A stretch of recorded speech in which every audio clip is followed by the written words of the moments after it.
All right, welcome everybody out to Planning Commission meeting for November 9th, 2022. Show 6 commissioners present, and I've asked Commissioner Morgan to give a thought to begin our meeting with. This is a quote by Nelson Mandela. It always seems impossible until it's done. Okay, next is item 3 and the approval of our minutes from our previous meeting. Is there any discussion about the minutes from our previous meeting? None. Entertain a motion. Motion to approve. The motion. Second, Commissioner Warner, all in favor by yes? Yes. Yes. It's been approved. Next is item 4, which is a public forum. This is for you to address us for any item that is not on the agenda. There are agendas in the side pockets there. But if there's something you'd like to address us not on the agenda, a few minutes to do that. Everybody's here for agenda items, so we'll move on. To item 5.1. This is a public hearing for the Orchard Business Park LLC that is requesting approval to rezone Utah County parcels 37171, 001, and 300240115. This is approximately 400 north, 700 west, and it's currently R1A and is being requested to change to the I1 light industrial zone. Looks like Michael has our presentation on this. So as was stated, this is at approximately 400 north, 700 west on these 2 county parcels, and then a portion of a flagpole lot that Payson City owns, and it's unnumbered. And you'll see that when we show you the map. The applicant is seeking a zone change to light industrial. And then just pointing out that they have received a zone change for property just north of this that was annexed. And that zone change was for the same light industrial. The current zoning there is R1A, residential agriculture. Both the general plan and the future land use map have identified this area to become industrial sometime in the future. And then the last thing just to point out here is the applicant is working with staff on any concerns and red lines and such there. So continuing on, hopefully this works. I'm using some new technology for this next page. So this is the area, and let's see if my little video works. So zooming in a little bit, you can see there's some aerial view of the same property. And then it's going to zoom back out on it. So hopefully this gives you a general idea of where it is. And I can bring it back for you.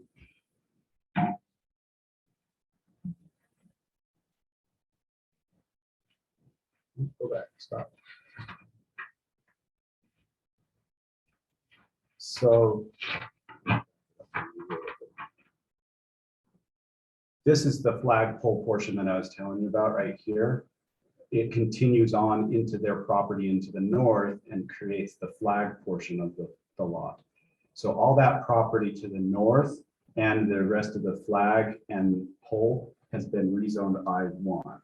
And so this is for the rezoning of this parcel, and the portion of the flag pole there.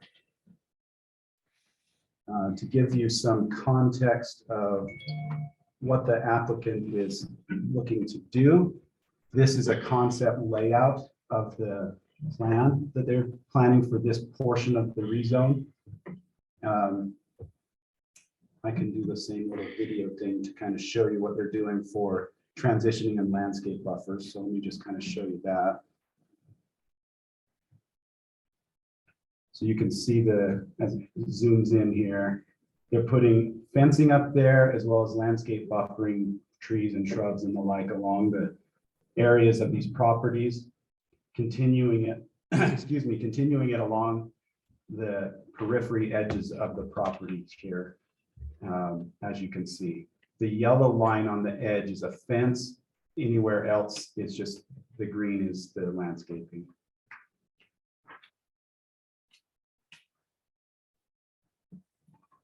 So staff is recommending approval for this zone change. It's conducive to what the general plan states. It's also in line with what the applicant has already done to the north, as I stated prior. But with that, I'll turn it back to you, commissioners, and you can do the public hearing portion.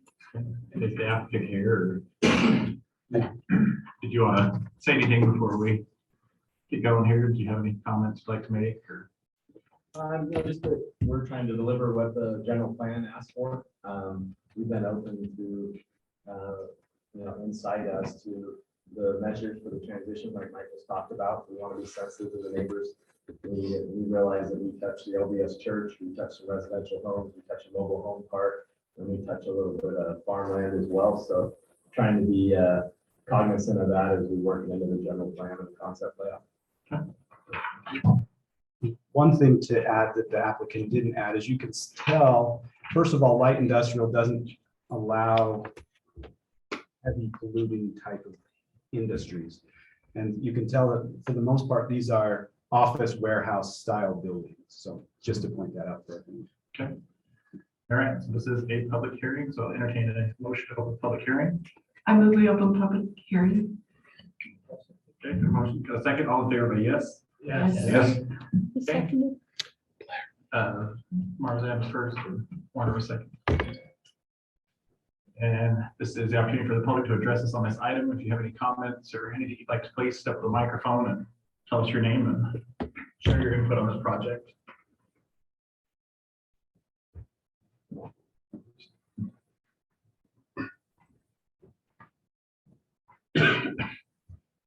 My name is Phil Kober. I live at 988 West, 400 North. So basically, I would be west of that. I built my house 15 years ago with the understanding that everything west of me was going to be industrial. I was fine with that. But I was told R1A for everything to the east of me. If we allow this, I will be totally surrounded by industrial on a house that I plan on living and dying in. It's not what I signed up for. It's not what I was told 15 years ago. We already get enough dump trucks and semis going down 4th.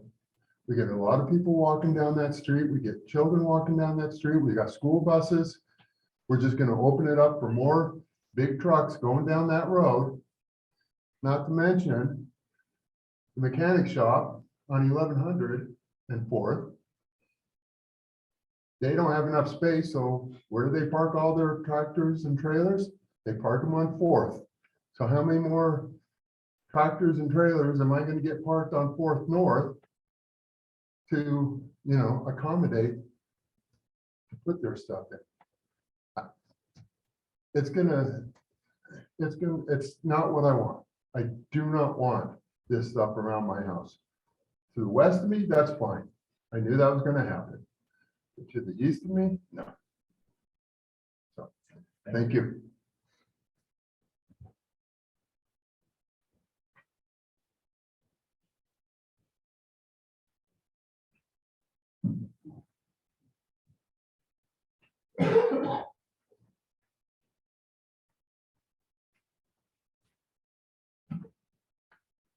My name's Brett Colster. I also live on that road. I'm at 909. My house sits a little far off, so you can't really see it. Just to kind of piggyback what Phil has mentioned about the trucks, and I mean, we already have, that one, the LTL. They work out of. You literally, even if it's during the day when they're work hours, if you are coming up to that T and you want to head south, so you got to go left. I mean, you literally have to be halfway out the road to be able to make that turn because of the trucks. So now it's all going to migrate down closer to my house. Like I said, my house sits off the road. I have 2 entrances. There's been multiple times where I've had tractor trailers parked in front of my driveways Because, I mean, I have a mailbox, gates, everything there. But they never notice that, and that's gonna continue to happen with a development like this, like that. I know in the past that this has tried to be rezoned. I never got residential. I know they wanted to do high density, which I know that's whatever, it is what it is, but I was never notified on that. So that must have gotten nixed right away. And for Payson City to even look at this just kind of surprises me. Like, I am completely, I've lived there, I've owned the property for 15 years. And when I first moved down there, there was the Lion's Den. I believe it was the Lion's Den. And that was the only storage unit behind me to the south. Well, now we have another one, two other ones, another one being built. The LKL goes out of that industrial or light industrial, whatever that is. Now you're going to try to move this there. I mean, to me, it's a bit ridiculous. I mean, like Phil said, we've got kids going down there. I've never seen an industrial right behind a church. I mean, it just makes no sense. So anyways, I'm against it. So I just want to let you know that.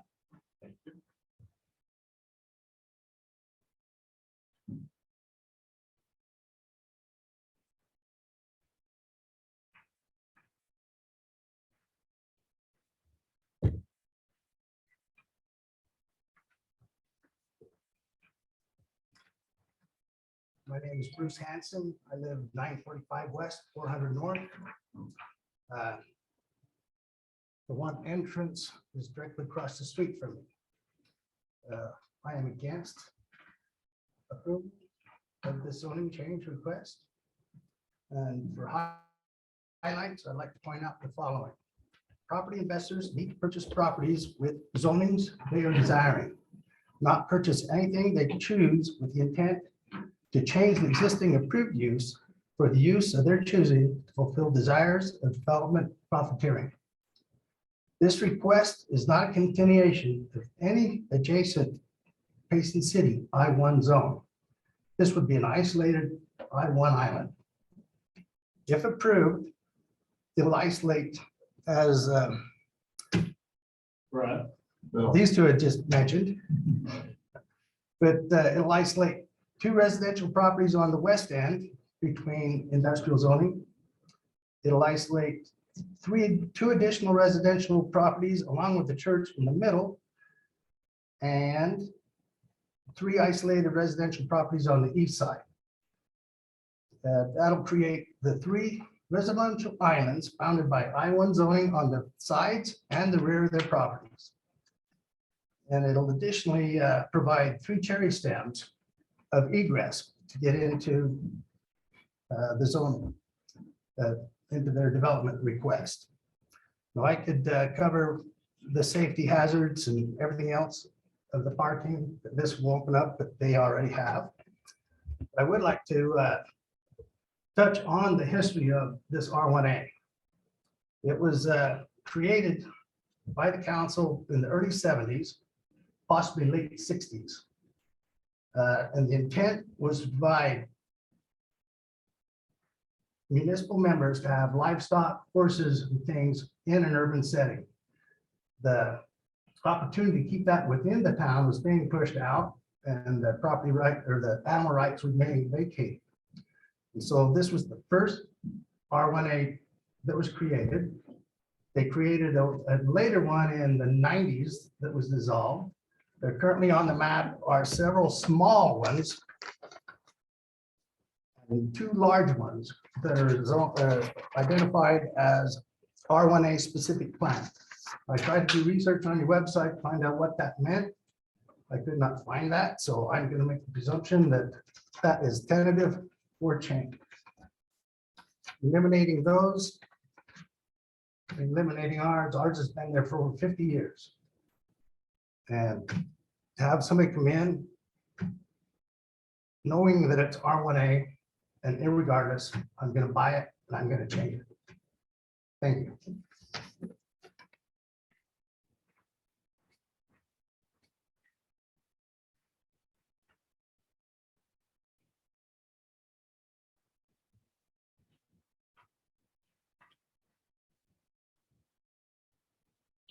Is there anybody else that would like to address us?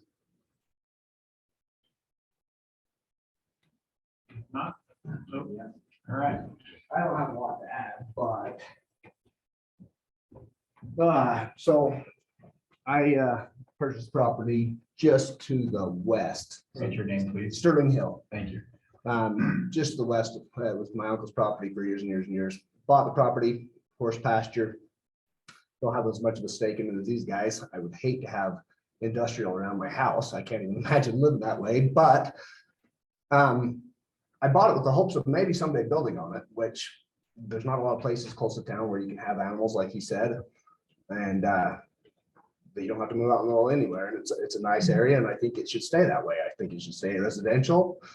My family owns property on 9600 straight through, so this road would go straight through into our family's property. But that's industrial, and we've known that. That's great. Keep it on the north side of the road of us, off the exit where it's easy access, where the traffic isn't going to be an issue. But it's ridiculous to me. Like I said, I haven't been involved in it very long, but to have it go down 400 north through the little bit of residential and pile in a bunch of industrial where there's plenty of other area in the area north of there, west of there, to put your residential that wouldn't impact these guys or myself. Thank you. Thank you.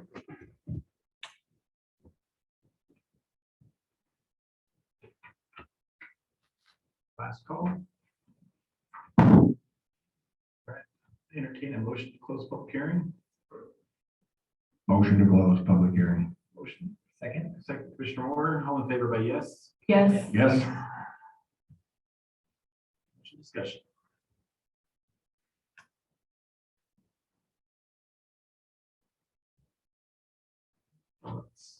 Like I said, my only concern when I was looking at the zone change map there was, like I said, that strip of residential that runs down 4th North there. So that's kind of a concern to rezone that area. I know in our master plan, that area across there is all kind of have been looked at as future industrial there. So I know that's all part of the master plan, but and that was my same concern. Like I said, just the residential along that street. Was noting that the parking of the truck on is on. Oh, we can't hear you. Green lights on. Still the mic next to you to pick it up better. The problem with the trucks on the road is the zoning problem. That's an enforcement issue, and that could be referred to the police to have them work with the trucking company down there to get that corrected. There certainly needs to be some neighborliness there and some thoughtfulness for the people who are in the area and traversing the area. I don't know the company that's involved here or what their situation is, but these are things that can be worked on outside of the zone issue that we have tonight. Can I say something regarding that, or do I have to go back up to mic? We're not in a public hearing right now. If you could keep it very brief, I'll give you. Well, I was just gonna say, I mean, Come back to the mic. Yeah.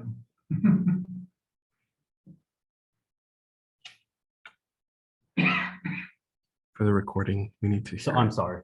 I mean, kind of going off of what you were saying, how that could be enforced. Like, I understand that, but that's not gonna stop them. I mean, that 400 north is not a truck route. I believe the truck route should be to the north of 400. Am I correct?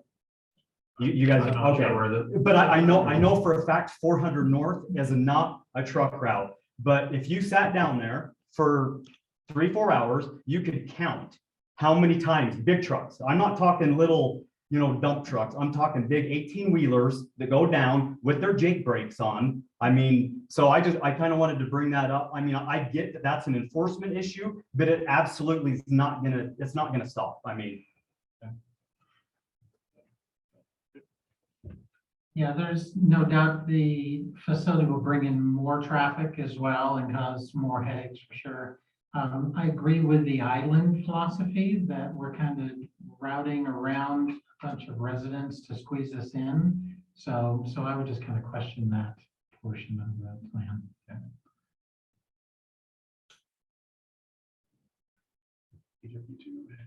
So, Michael. They have the property to the north, correct? Correct. And it's, I-1. it's I-1, but it's backed up by empty fields as well. That's county property or? Yes. So this property right here is the edge of the city boundary. That was just recently annexed within the last month. And that is their property that has been rezoned to the industrial island. So there's no other road they can use for ingress, egress, and I'll have to go for 400 north. That's at the moment what I understand, but I believe that the road eventually is going to go north. Those roads will come with development. Yeah, it's not gonna That's the happen now. problem, Yeah. right? So,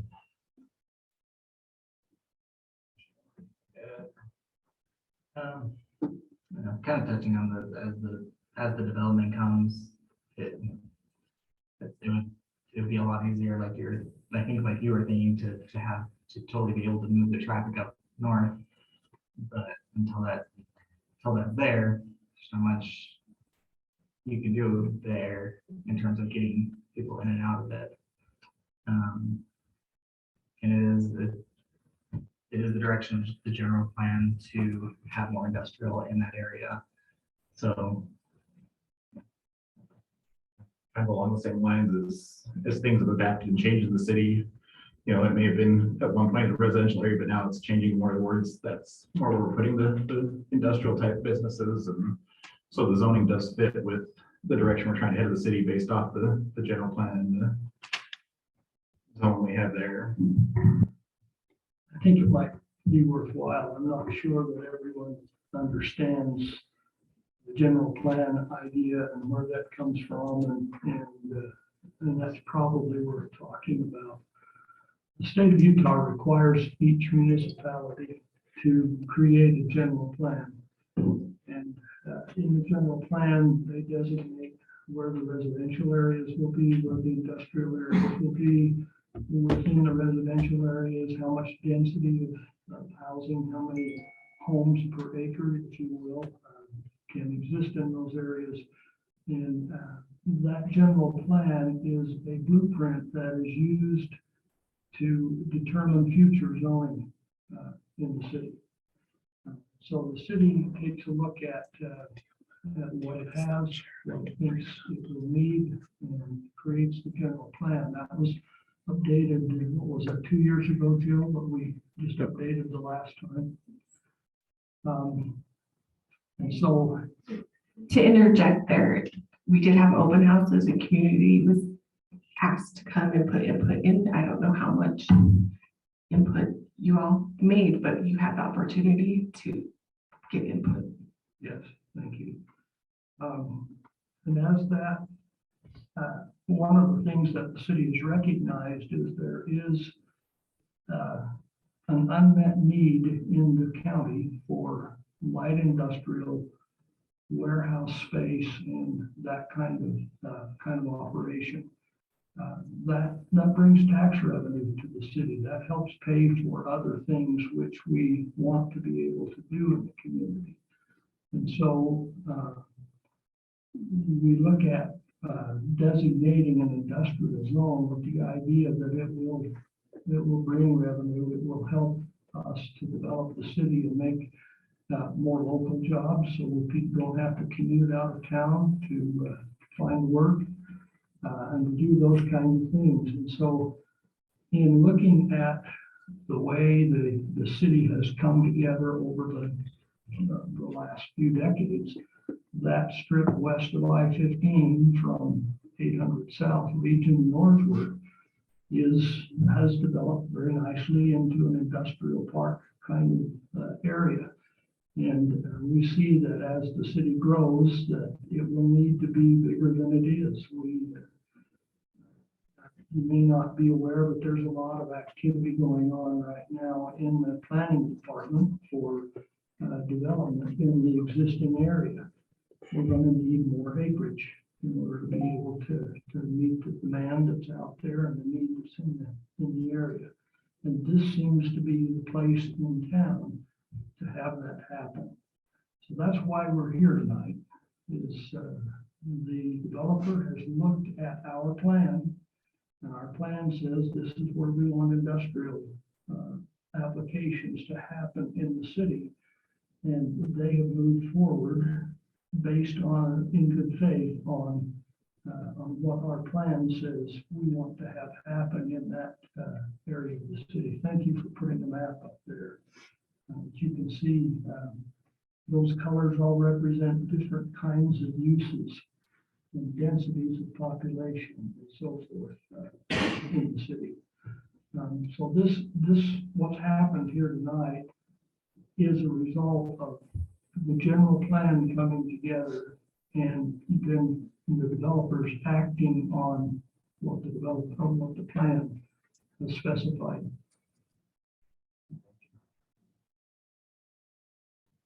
Any other discussion? My question is the access points. Are these three little tips on bottom? Are those the only access points to get back up into that area? Go back up there preliminary or. Parcels for zone change.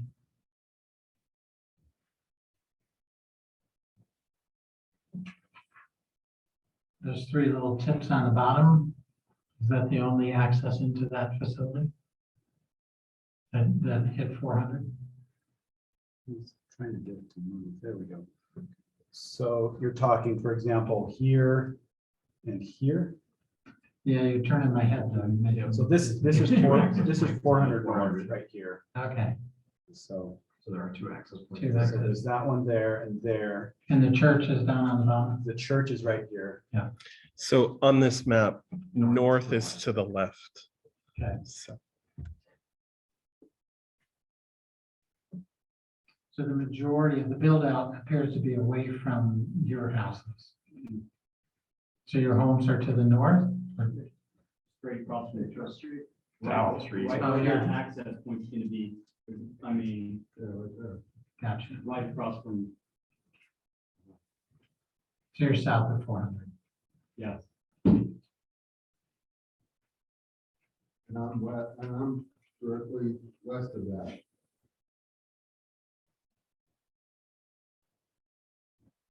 I get growth in that, but to have it in, I mean, in this area makes no sense when there's so many other places in Payson City to do it. And I know they could do this. I mean, this makes no sense right where it's at. I was involved with the, We're not in a public hearing right now, so I appreciate the comments, but need to hold those. Okay, do we have any other discussion? If somebody would like to make a motion?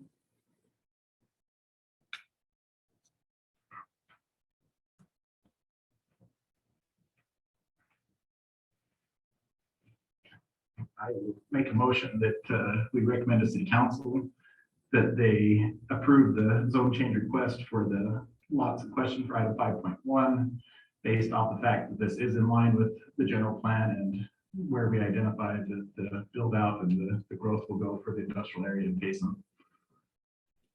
second, Motion, I have a second. All in favor by yes? Yes. Any Yes. opposed? Opposed.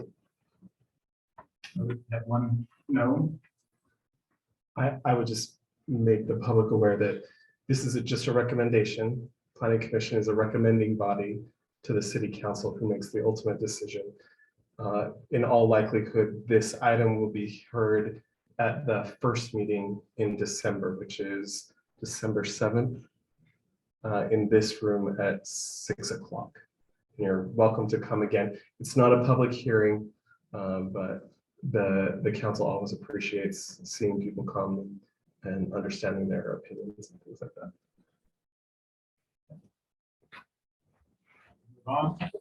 Moving on to item 5.2.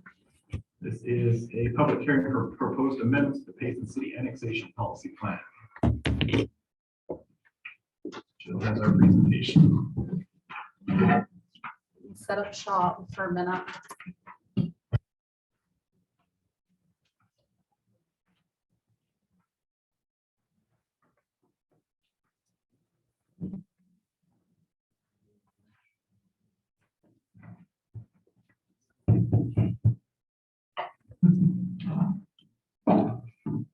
Okay, let's see. Michael, can I borrow your pointer? I forgot to bring that in. Thank you. Anyway, yes, thank you for introducing that. This is proposed amendments to the Payson City Annexation Policy Plan. So I do have a presentation to go over. So for those that are here, they can, participate in this public hearing as well on growth and development of Payson. So the one that we're looking at right now, this is a public hearing, and we're anticipating a recommendation by the Planning Commission. Some of you may recall that at your last meeting, we went over the annexation policy plan. There was also a meeting that was required by state code to have a meeting for the affected entities. And so now we have progressed to the step of the public hearing to get additional public input as this proceeds through the process for final consideration by the City Council. So just a little bit of background. I know that Planning Commission has heard this before, but it's always good to share the information for the public. And it goes back to a little bit about what Commissioner Warner had mentioned. When we talk about requirements of the state legislature or of the state code. And Utah code requires that any city that is wanting to annex property. So he had mentioned with the general plan, if you want to grow, if you areas, you have to identify where you're going to have residential, commercial, industrial, and so on and so forth. There's a document that's called the Annexation Policy Plan. And state law requires that any municipality that would like to annex property, expand their boundaries at any point in the future, they have to have what's called an annexation policy plan. So we have to identify the area that are expansion areas. We have to identify how we are working with our neighboring communities to avoid gaps and overlaps. We also look at how are we going to provide utilities to those areas. We want to make sure that we are fiscally responsible with expanding our community and making sure that we can provide municipal services to the areas and to the properties that are in our community. So we've had annexation declarations for years and years and years, just decades. But in 2002, there was a significant change to Utah code that said referred to them as annexation policy plans. And then they outlined that additional information that was needed. Before it was just more of a map of just say, where do you want to grow, put a line on a map and then move forward. But in 2002, state law got very specific of what communities had to look at as part of their expansion areas. So our first annexation policy plan is what you see here back in 2002, so 20 years ago. The yellow shows the area that we anticipated that would be in Payson at some point in the future. Those boundaries have changed over time slightly, and a lot of that's just been because communities are growing together. When you think about Payson, Salem, Spanish Fork, Santaquin, Genola, compared to Payson 20 years ago, we were very removed from each other. And now as each of those communities continue to expand, we've had to communicate a little bit more with our surrounding cities and with property owners of how we're going to grow together. So then fast forward to 2018, that was the first time that we amended our annexation policy plan. So, we had seen a reasonable amount of growth, in that 16 years.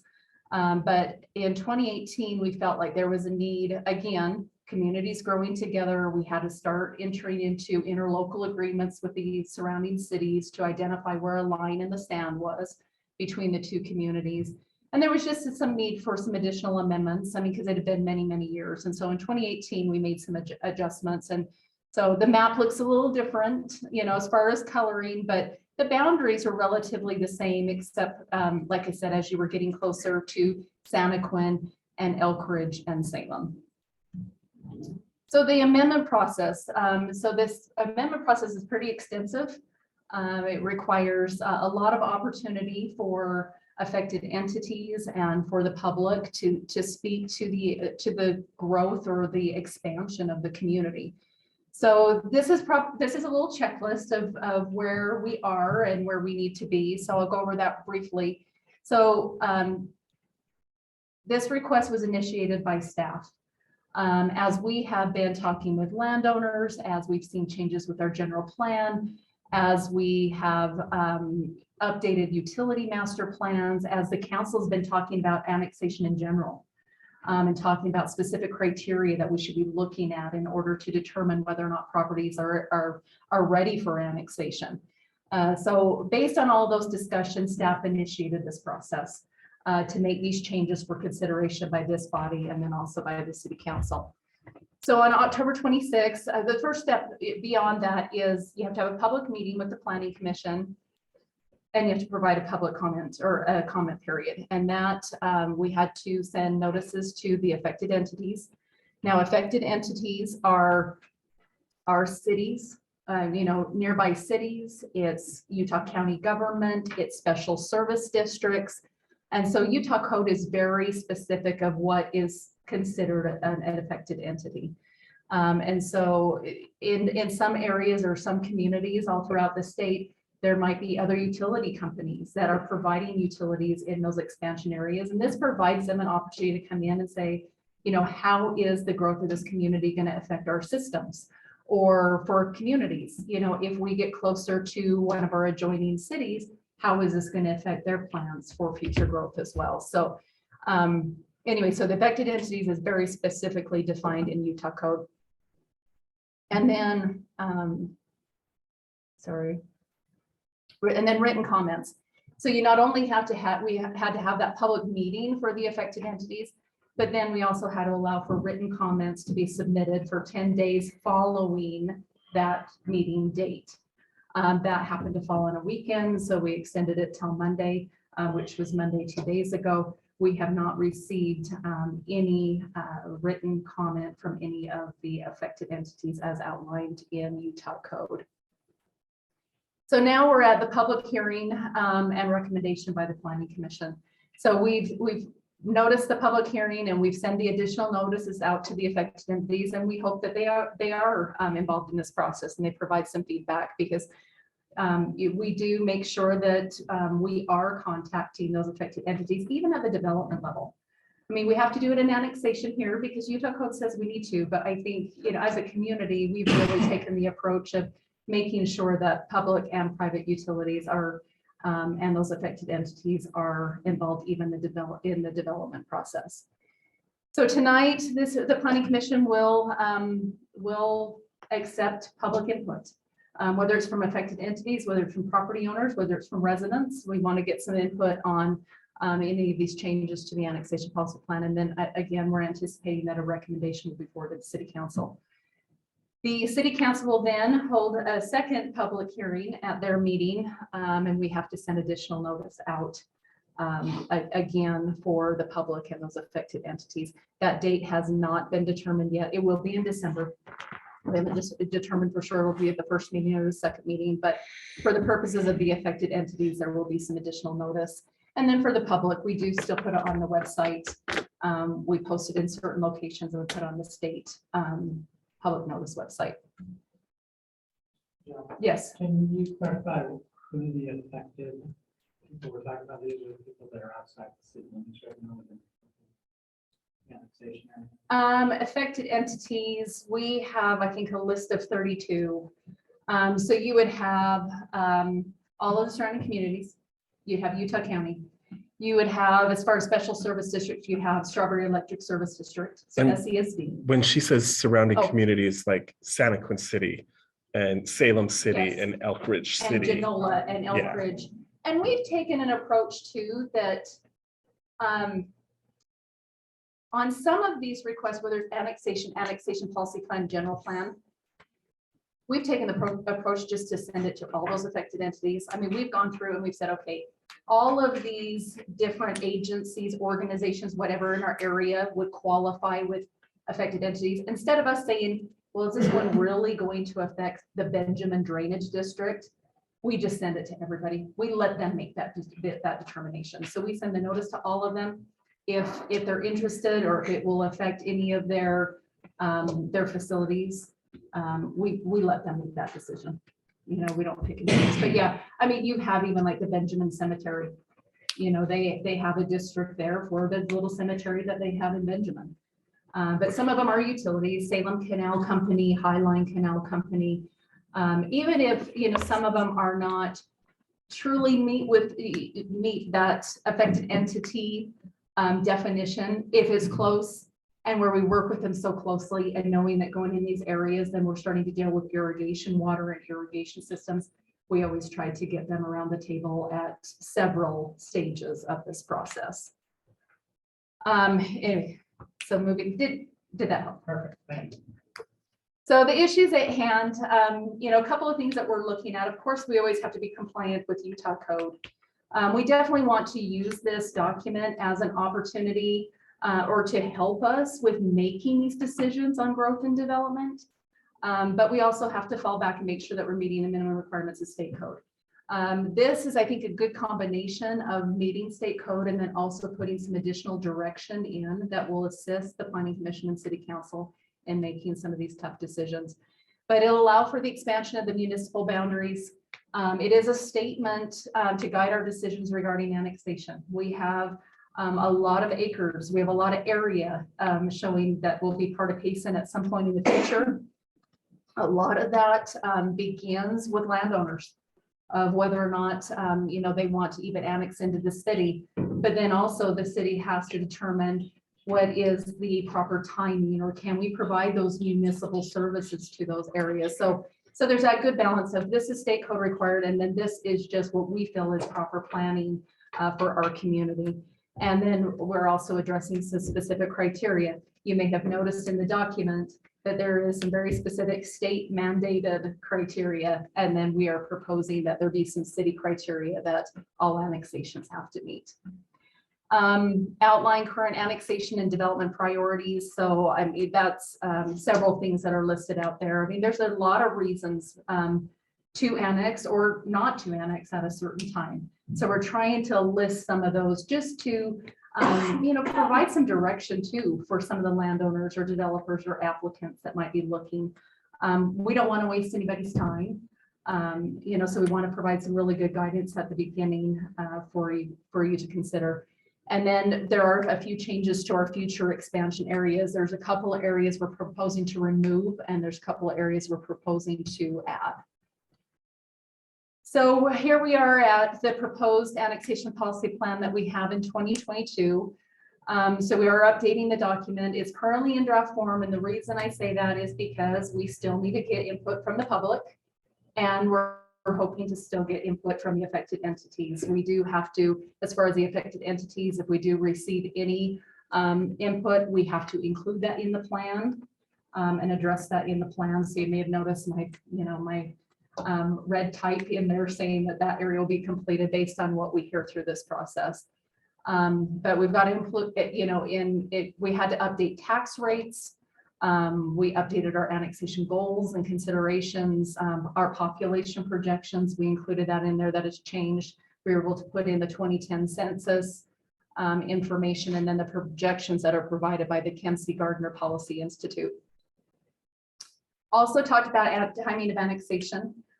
We currently in our general plan, you know, have a map that helps guide us with the timing of when certain properties will be annexed into the city, and I'll go over that in a minute.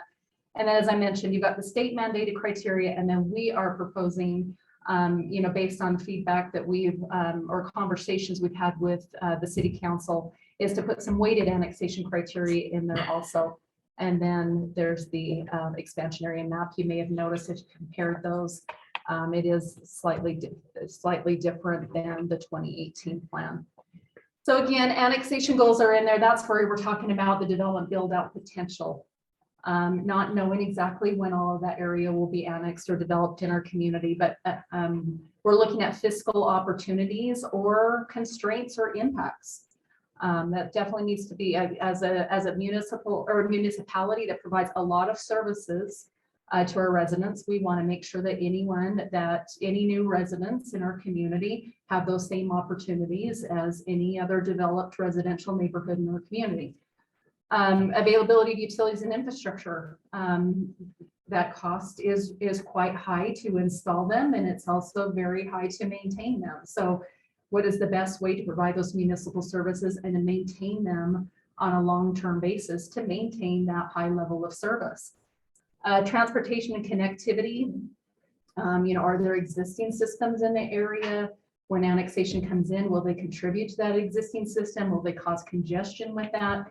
And then also balancing land uses, which Commissioner Warner had mentioned a little bit of, where's the, we want to make sure that we have a good mix of residential, commercial, and industrial. We want areas for people to work in town. We want them to love the communities or in the neighborhoods that they live in, and then we definitely want places to go shop and eat, and it's all cyclical. There's a lot of information there, but we have to look at the balance of those land uses and what will work for the city. And then again, a timing of the annexation. So this is the map that I was mentioning. This map has already been adopted and it's included in the general plan. So when the general plan was adopted, or when we were going through the process of adopting that, we had a series of workshops, and that was mentioned also by Commissioner Marzan, that we had a lot of different workshops and opportunities for people to come in and talk about the community changing, and the timing of that. And we heard very specific voices, through that of,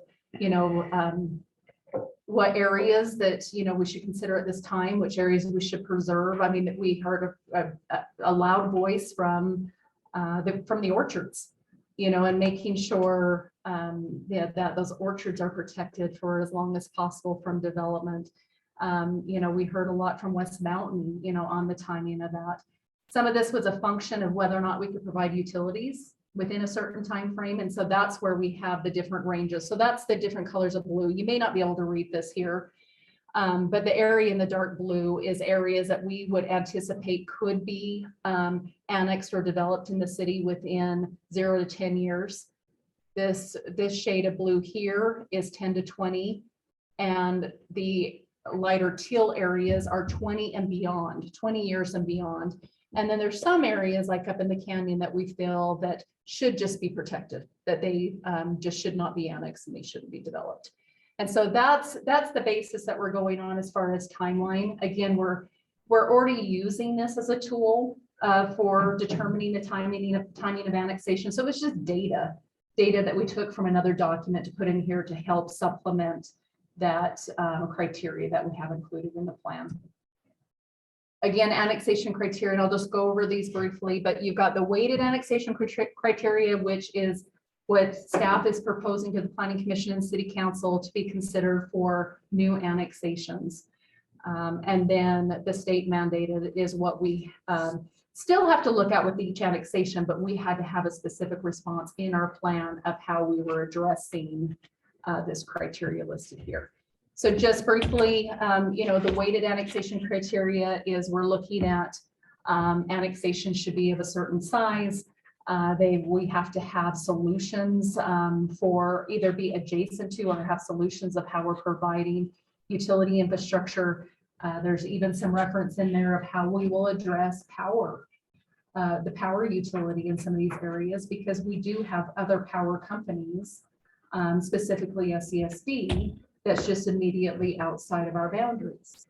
And so there is some requirement in here that has to be resolved, before annexation.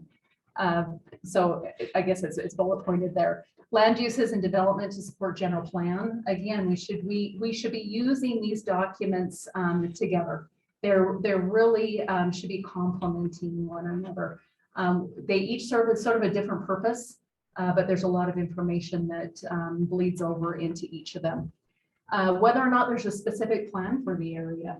The general plan is very high level of what uses will be there, of what the density may be. The specific plan takes it down to that next level to provide some additional information. So whether or not is there a specific plan or a need for a specific plan in that particular area. And then just looking at the benefits and opportunities for the community.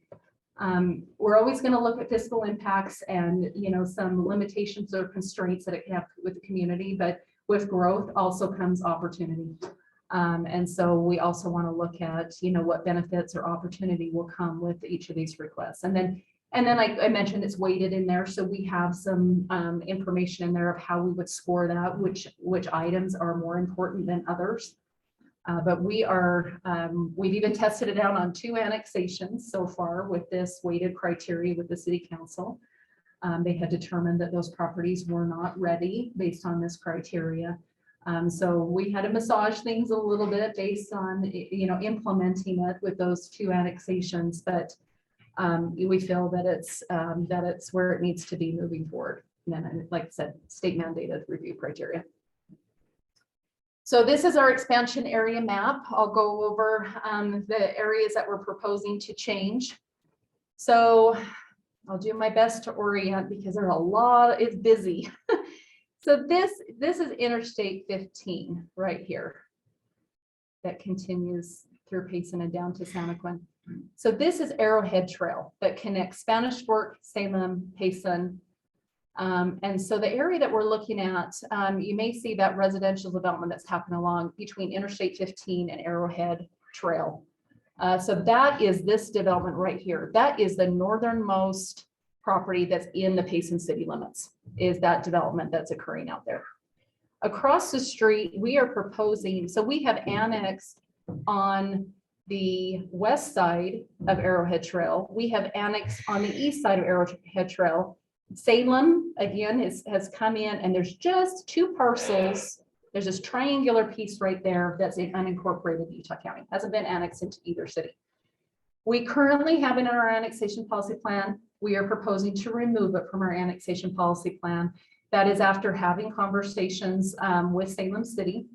But we do not, this development here and the development proposed on this parcel is actually being sewered to Salem City. We do not have any sewer facilities out there. Through an agreement with Salem City, we were able to have a certain number of connections that would go into the Salem sewer plant. With those 2 developments, we will reach that number. And so we feel that with it, for the need for additional capacity, sewer capacity that we cannot provide, we feel that should be removed from our annexation policy plan, and it should be annexed into Salem at such time that they feel is appropriate and to be developed there because they can provide utility services. The next one is to orient you. You've got SR 198 that's down here. So you got the hospital and about, sorry, I'm not very steady, in that location. So there is some property that's along on the north side of SR 198. Right here, there's 2 parcels that is owned by a landowner that has 2 parcels that is already in Salem City. And there's 2 that are in unincorporated Utah County. Well, they would prefer to either work with one city or the other. They don't want to have 2 parcels. They don't want to be working with the Payson City on 2 parcels and Salem City on another. So they would like those to be removed from our city expansion area so they could be annexed into Salem, and then they could complete a development on all 4 parcels. Yes. Does that impact the proposed road that comes off the new interchange when it's created? It does not. And that was one of the things that staff did look at. Great point. That was one of the things we looked at when we were considering whether or not, we wanted to see this area removed, is because we have, for the benefit of the public, there's been an environmental impact statement that's been done for the North Main interchange. That document indicates that there will be a future interchange a little bit further north on the Bamberger Ranch property. The existing North Main interchange will remain. It'll just be redesigned a little bit to connect into this new interchange. So there'll still be access for the businesses and Main Street. And but there is proposed to be like an eastern belt route that will come off of that freeway that will come down and connect to SR 198. And so we definitely want to make sure that when that belt route or that beltway comes down and connects with SR 198, we would like to have all four corners of that intersection in Payson, which they will be. This property is a little bit further to the east. And so we felt it was reasonable for, for them to have the ability to go to Salem. The next one is a little small, and you probably can't even see it. There's a little bit of green right there by that pink, between the purple and the pink. There's a few properties that are just right above the Highline Canal in the Spring Lake area that we are proposing. We feel that they are part of the Spring Lake community. So we're not proposing to annex the Spring Lake community. Any of these, we're not proposing to annex. It's just giving us the ability to evaluate those and analyze those in the event that those property owners would like to become part of Payson City. But there's a few homes and a few properties up there that we feel that are really part of the Spring Lake community. We would rather, and with consultation with Santaquin, we feel that those properties probably need to stay part of the Spring Lake community. They are now, they will continue to be even as they're unincorporated. But if anything were to happen in the Spring Lake area with as far as annexation development, we feel that it's a logical extension to have those properties as part of the Spring Lake area.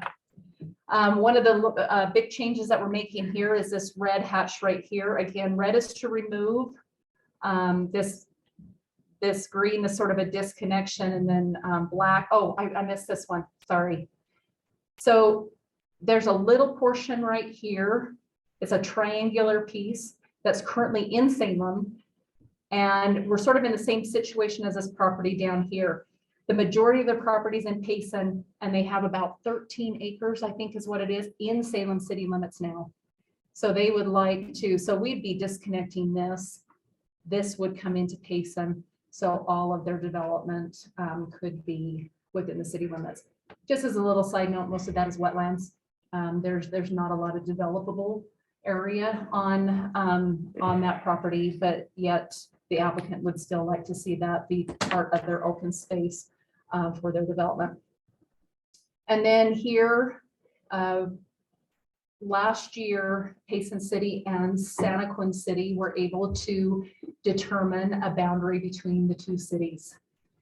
This has been a long time coming. We've been working on this for quite a while. We've been able to come up with agreements with Spanish Fork, Salem, Elk Ridge, but until last year, we didn't have a line in the sand, so to speak, for Payson and Santaquin. And we have come to that conclusion that it should be at 12400 South.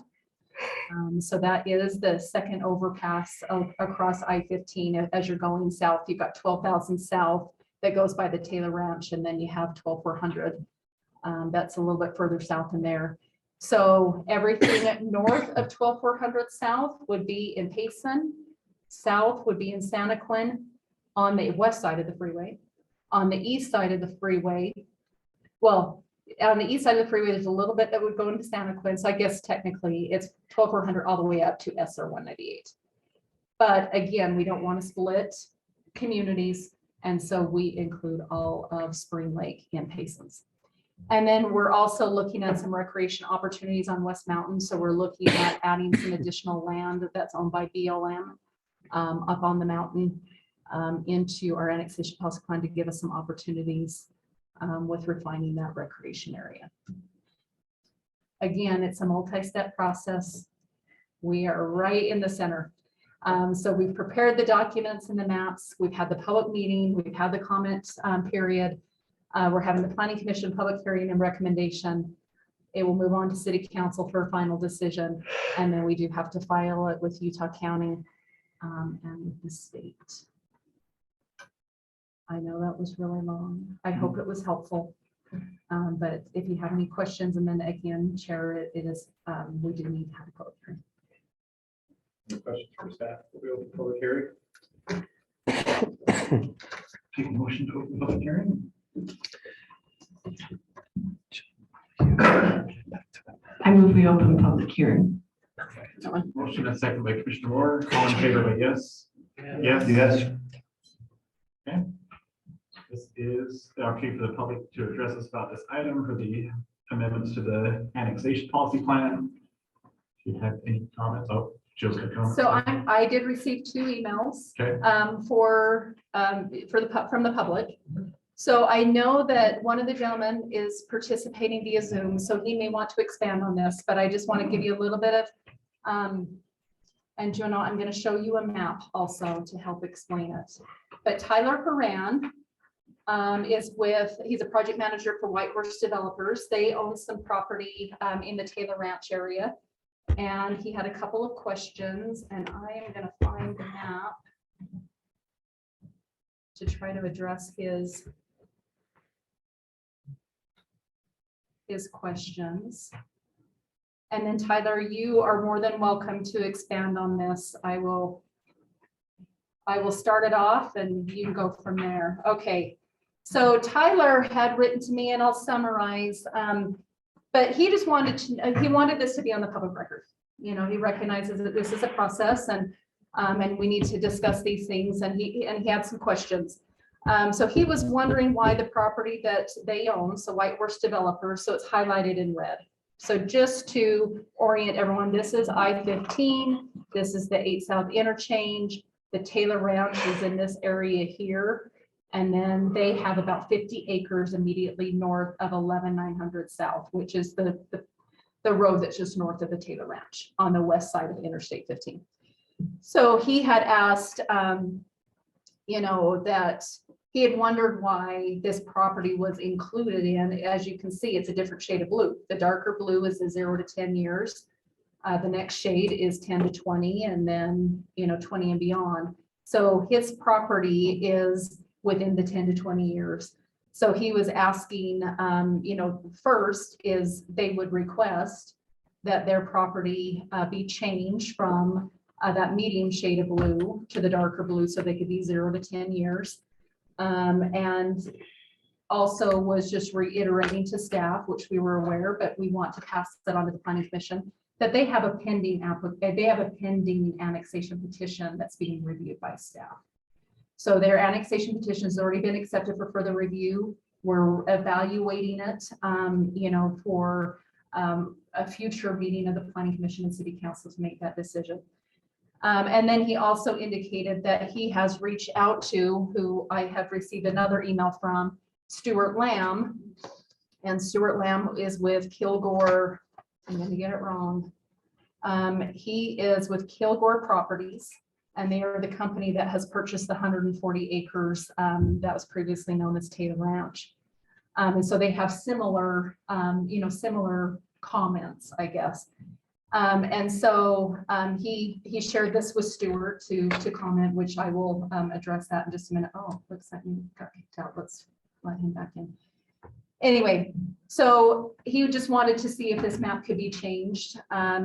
Just as a little bit of background, as I mentioned, this map is already adopted. It's included in the general plan. There was a lot of analysis and thought that went into where we can provide municipal services and how we should expand over those decades moving forward. And so did want to share with Tyler that this map has already been adopted. We're just putting, it's just data that we're taking from another source to put in this plan to provide guidance for the timing.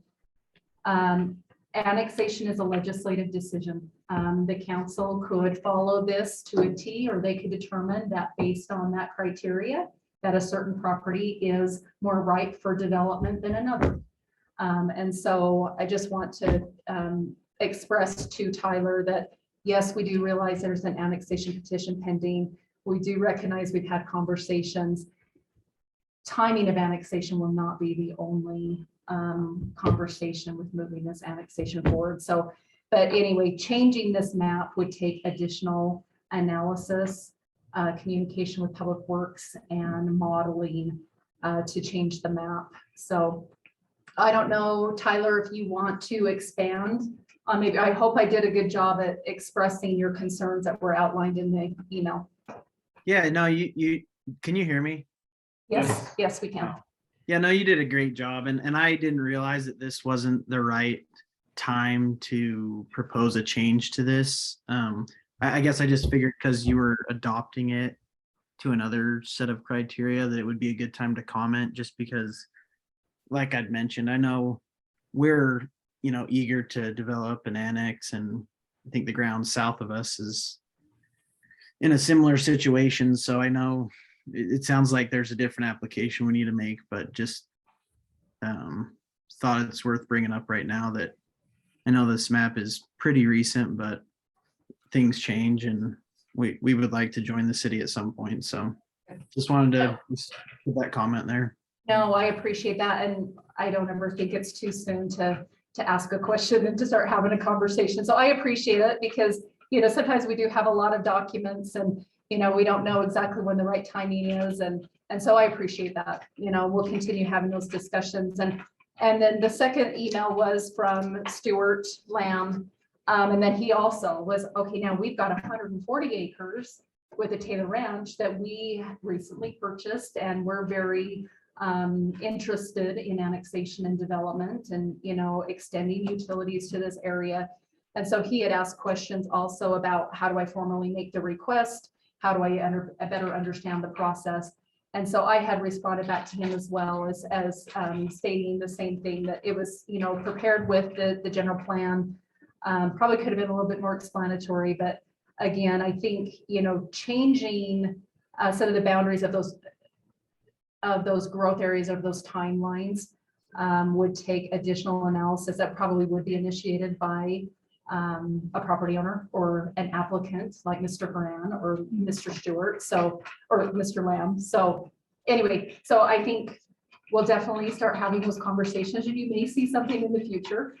But we do appreciate the input, Tyler. Those were the two that I had. Okay. I don't know if anybody else has comments. Is there any additional public comment on this item? Is there any additional online? I know we had a couple other people online. I don't know if there's anybody else that were for this item. Nobody's raised their hand. Okay. Okay, seeing no additional public comment. Entertain a motion to close the public hearing. I move we close public hearing. A second. Motion and second. All in favor by yes? Yes. Yes. Okay, commission discussion. And staff's done a pretty good job, and it's, addressing the public's comment is, it's not a hard and fast map, and if they can prove that annexation works, even if it's not on the map, then it could be something to be addressed, but gotta make sure that it works time wise and everything else, so. And even if they're in the 10 to 20 years, if it grows out to them, they're easily able to apply for annexation at any time, right? Well, and I think that's probably one of the reasons that the council accepted their annexation petition for further review, is they felt like there was more need to evaluate it and see if that was appropriate this time. So yeah, definitely need to keep that conversation going.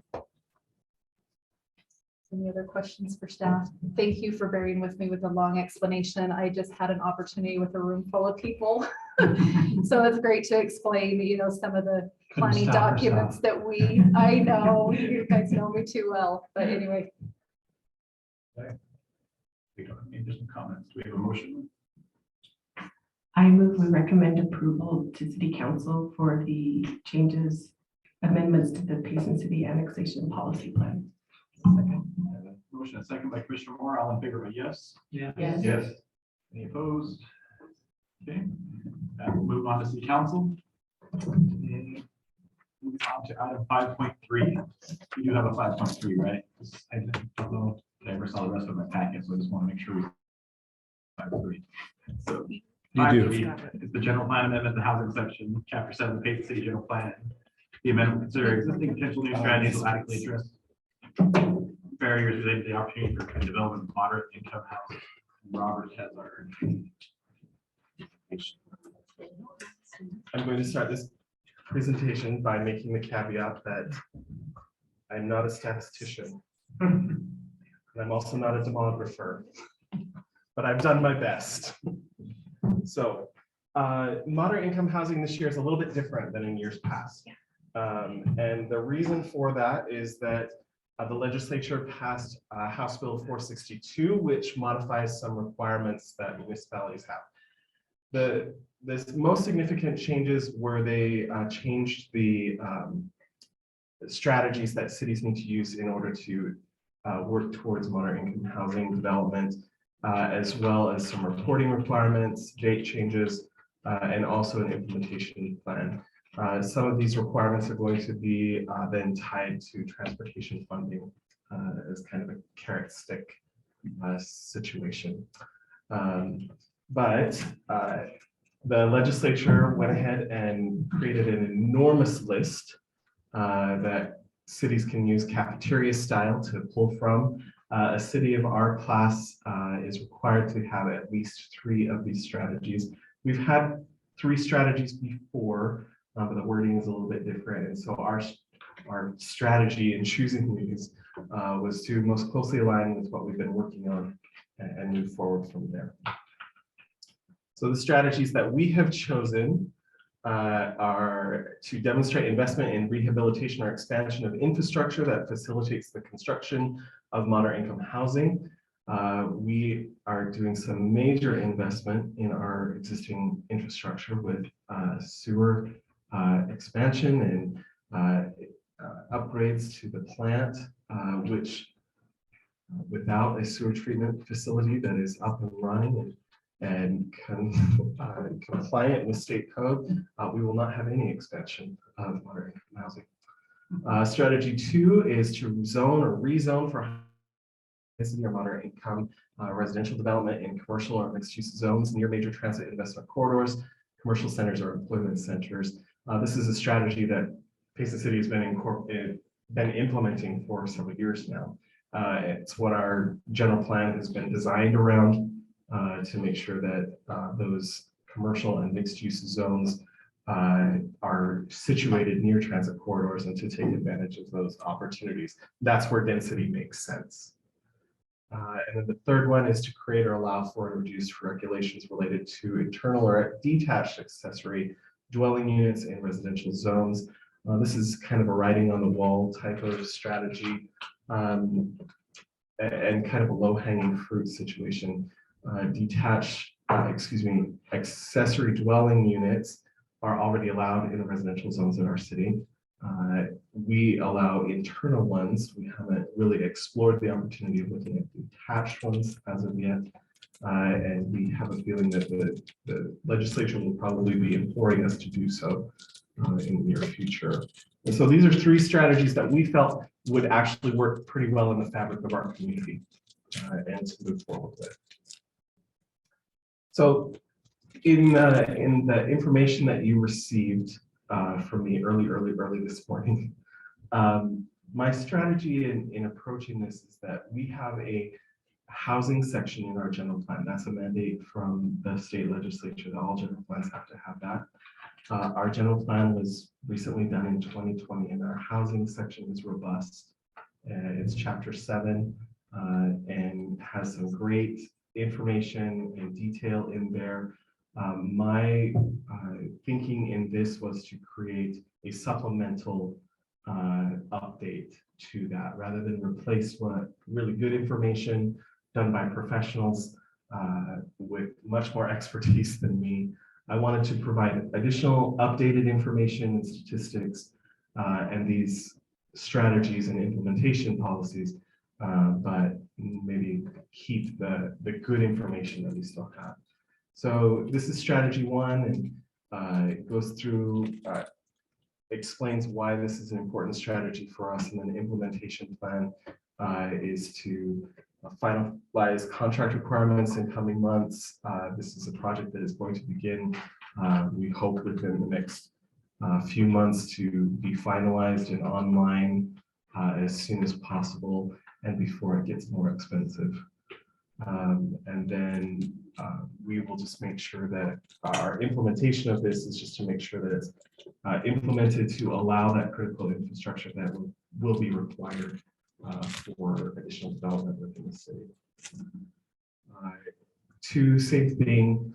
I don't want to go through all of these. It's in the packet, but essentially we will continue to follow our general plan in allowing for consideration of rezones for higher density housing in these corridor areas. It's also important to note as part of our implementation plan that UTA in conjunction with Payson City has already started the station area planning process, which we think is an important part of the implementation of this specific strategy. And then finally, we are going to be going through the process of updating our code. And one of the specific things that we're going to be looking at in that code update and how this correlates to this strategy is to make sure that in any request for proposal that we specifically identify the need to address accessory dwelling units, their feasibility, the requirements that we would need to look at if we were to expand that use and where that would be most appropriate. That kind of takes care of the document portion, but in doing this, I found some really interesting information about Payson that I wanted to share with you, just to kind of give a bit of a spotlight on where we're at regarding housing. Several of you received an invitation to attend a housing meeting the other night on Monday, and we appreciate those that were able to attend. Housing is the topic of our generation and those beyond. It is a very, very important issue that we're going to be facing, and all of us have a role to play in that. Specifically, the Planning Commission, we are going to be receiving lots of additional housing applications in the future. It's just, we have people coming and we have people that need housing, and so it's going to be part of our future. This is some information on the current housing situation. I was able to pull permits and break those down into detached single-family homes, townhouses, twin homes, and multifamily over the last 5 years. That's kind of the increment of the general plan existing information, and then I'm just kind of updating it with current statistics. We have a mix of housing permits that have been permitted. One thing that I was actually a little bit surprised to see was how many single-family homes have been built in the last 5 years. And it's not a huge number, but it's a constant, stable number. We often hear that all we're doing is building townhouses, or all we're building is multifamily. That's not entirely the case. You can definitely see that there has been an increase since 2020 in the number of multifamily units that have been building permits have been approved for, but there's been a constant number of single-family dwellings in our city as well. We have 6,256 housing units in our city. 5,000 of those are owner-occupied, and only about 1,245 are rental. This will probably change as these come online for rental use. Household income in Payson is a really, really interesting topic.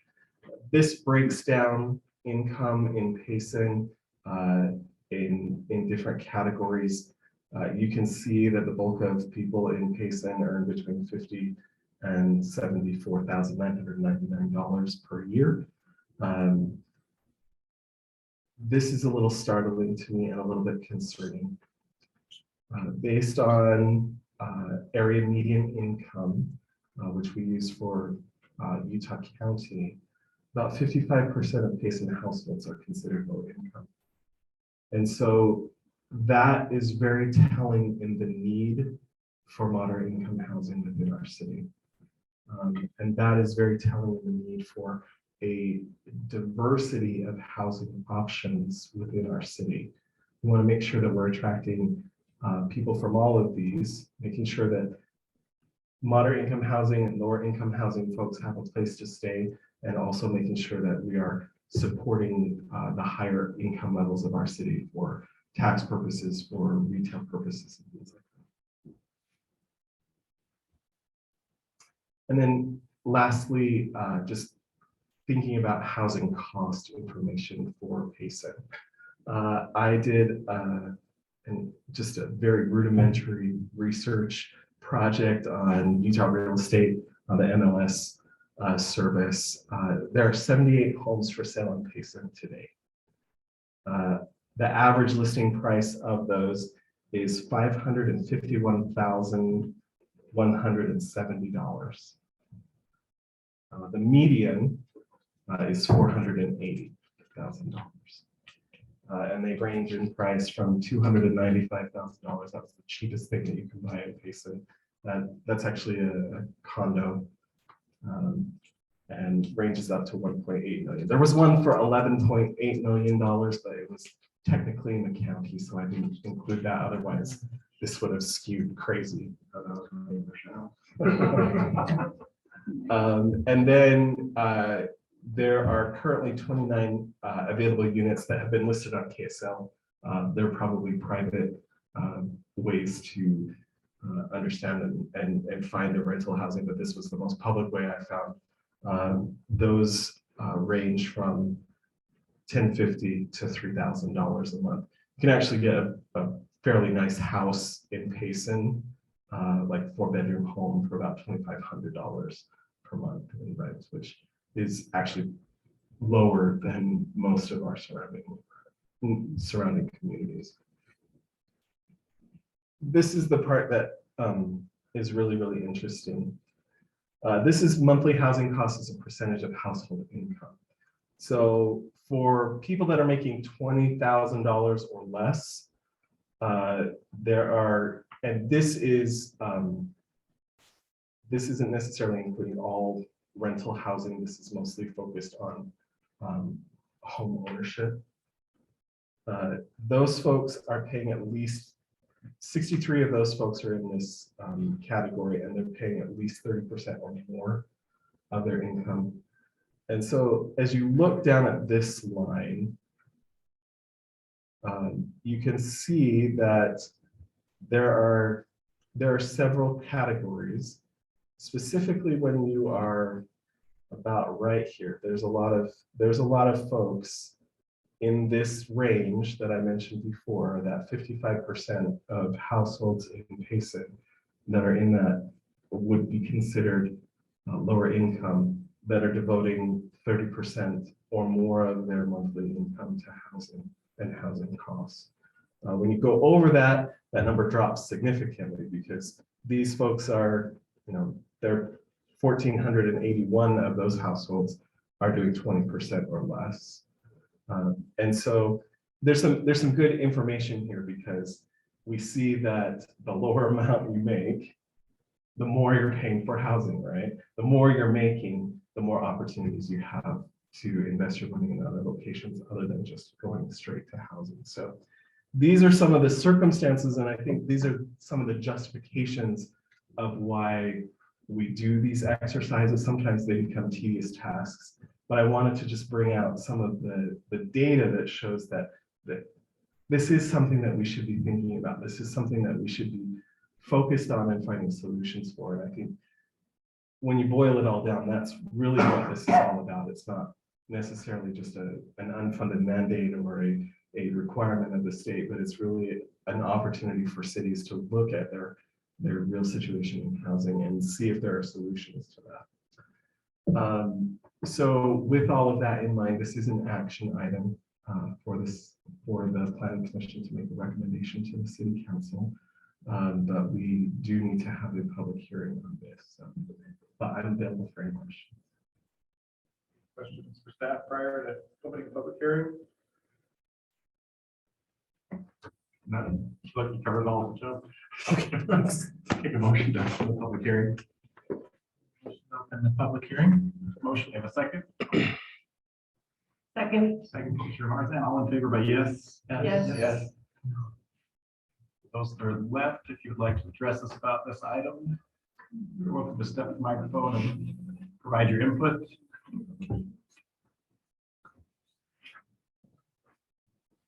As they're online, I don't know, nothing online.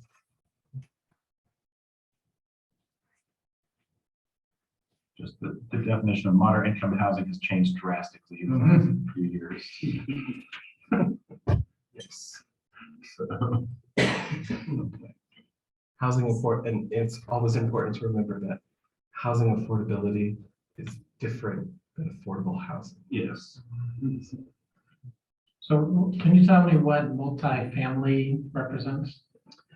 When we consider multifamily, that's anything that's stacked. So apartments, condominiums. Okay. So apartments, ADUs are not considered, No, an ADU is actually a little bit different. An ADU is part of a single family dwelling. okay, so that would fall under your single family. Good question. Okay, Should we close? don't have any public comment, then we need to close the public meeting. You have I move we close public hearing. a motion? I'll second. Second, Mr. Warner, all in favor by yes? Yes. Question among staff, or not staff, commissioners, staff too, if you want to put your input. Again, I'm not a demographer. This is not my wheelhouse. It was good information, so.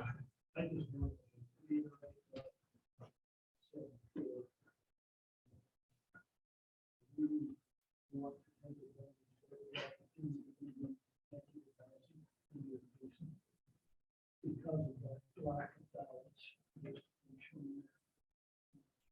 think we have some opportunities in certain areas.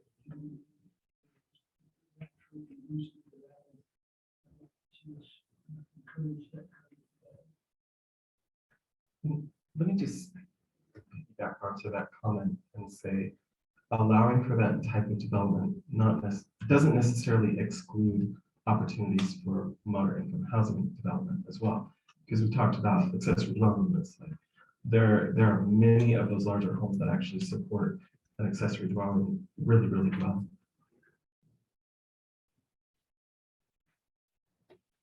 Any further discussion? Let's move on to make a motion. I move we recommend to city council the approval of the general plan amendment to housing section of the general plan. Motion. Second, Second, Commissioner Morgan, all in favor by yes? Yes. yes. Any opposed? Okay, thanks, and move on to city council. All right, next is item 5.4, the BYU student presentation. Thank you for being patient and holding on through all the other items this evening. I So know. and Jill's gonna give us an introduction for. Best, the last time anyway, I just want to give a quick presentation or a little introduction, I guess, to the team.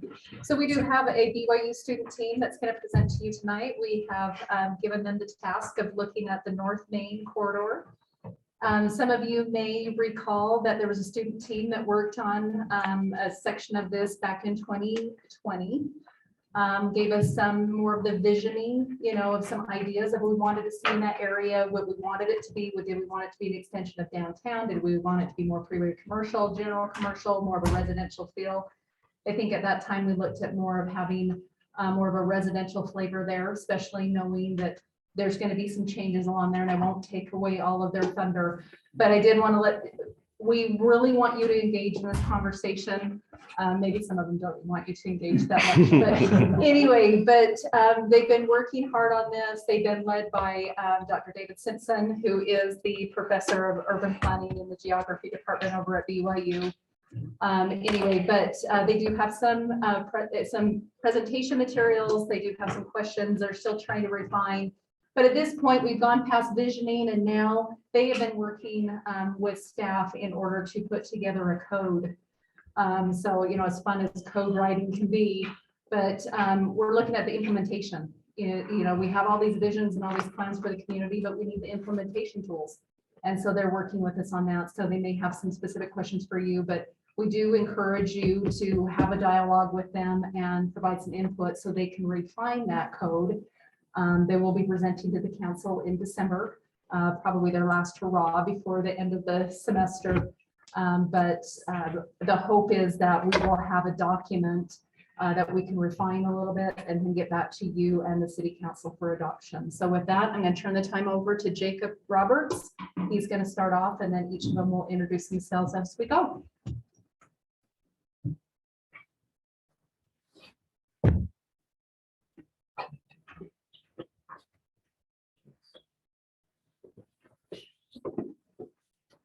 Okay, well, like Jill said, my name's Jacob.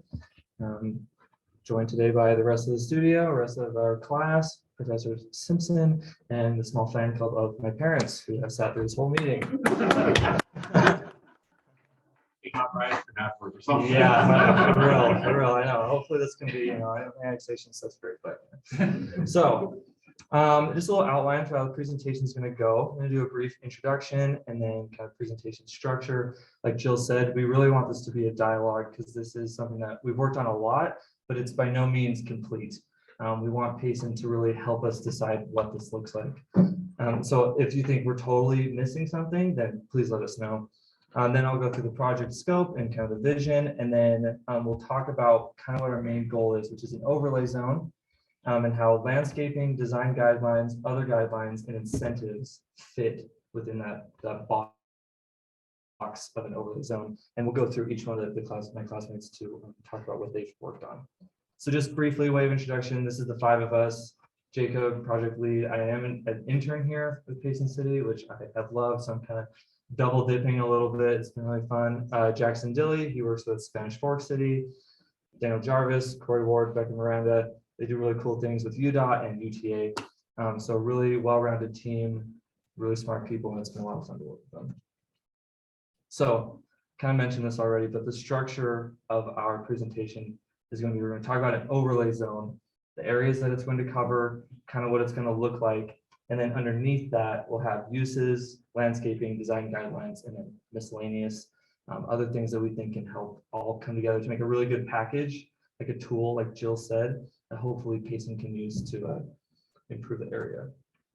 So, like I said, we want your feedback. We really want you to let us know what you think about it, even if you think that we're totally missing something or if you totally agree. We really want input as we're going through this. So each one of my classmates has like their own section. And so how we'll do it is if you have a question about that section, wait till the end of the section, and then you can ask the person who's presenting whatever you have. Take notes, write stuff down. As we get to the end, we'll kind of open it up and we'll just talk about it generally. So that being said, we'll get right into it. Project scope really is the revitalization of the North Main Street corridor. I have some maps, but it's basically from the highway to the freeway, right? So from like the old downtown up to the interchange at I-15.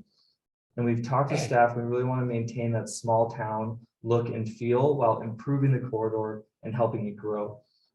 So corridor improvement will come through different traffic measures, building appearances, and uses.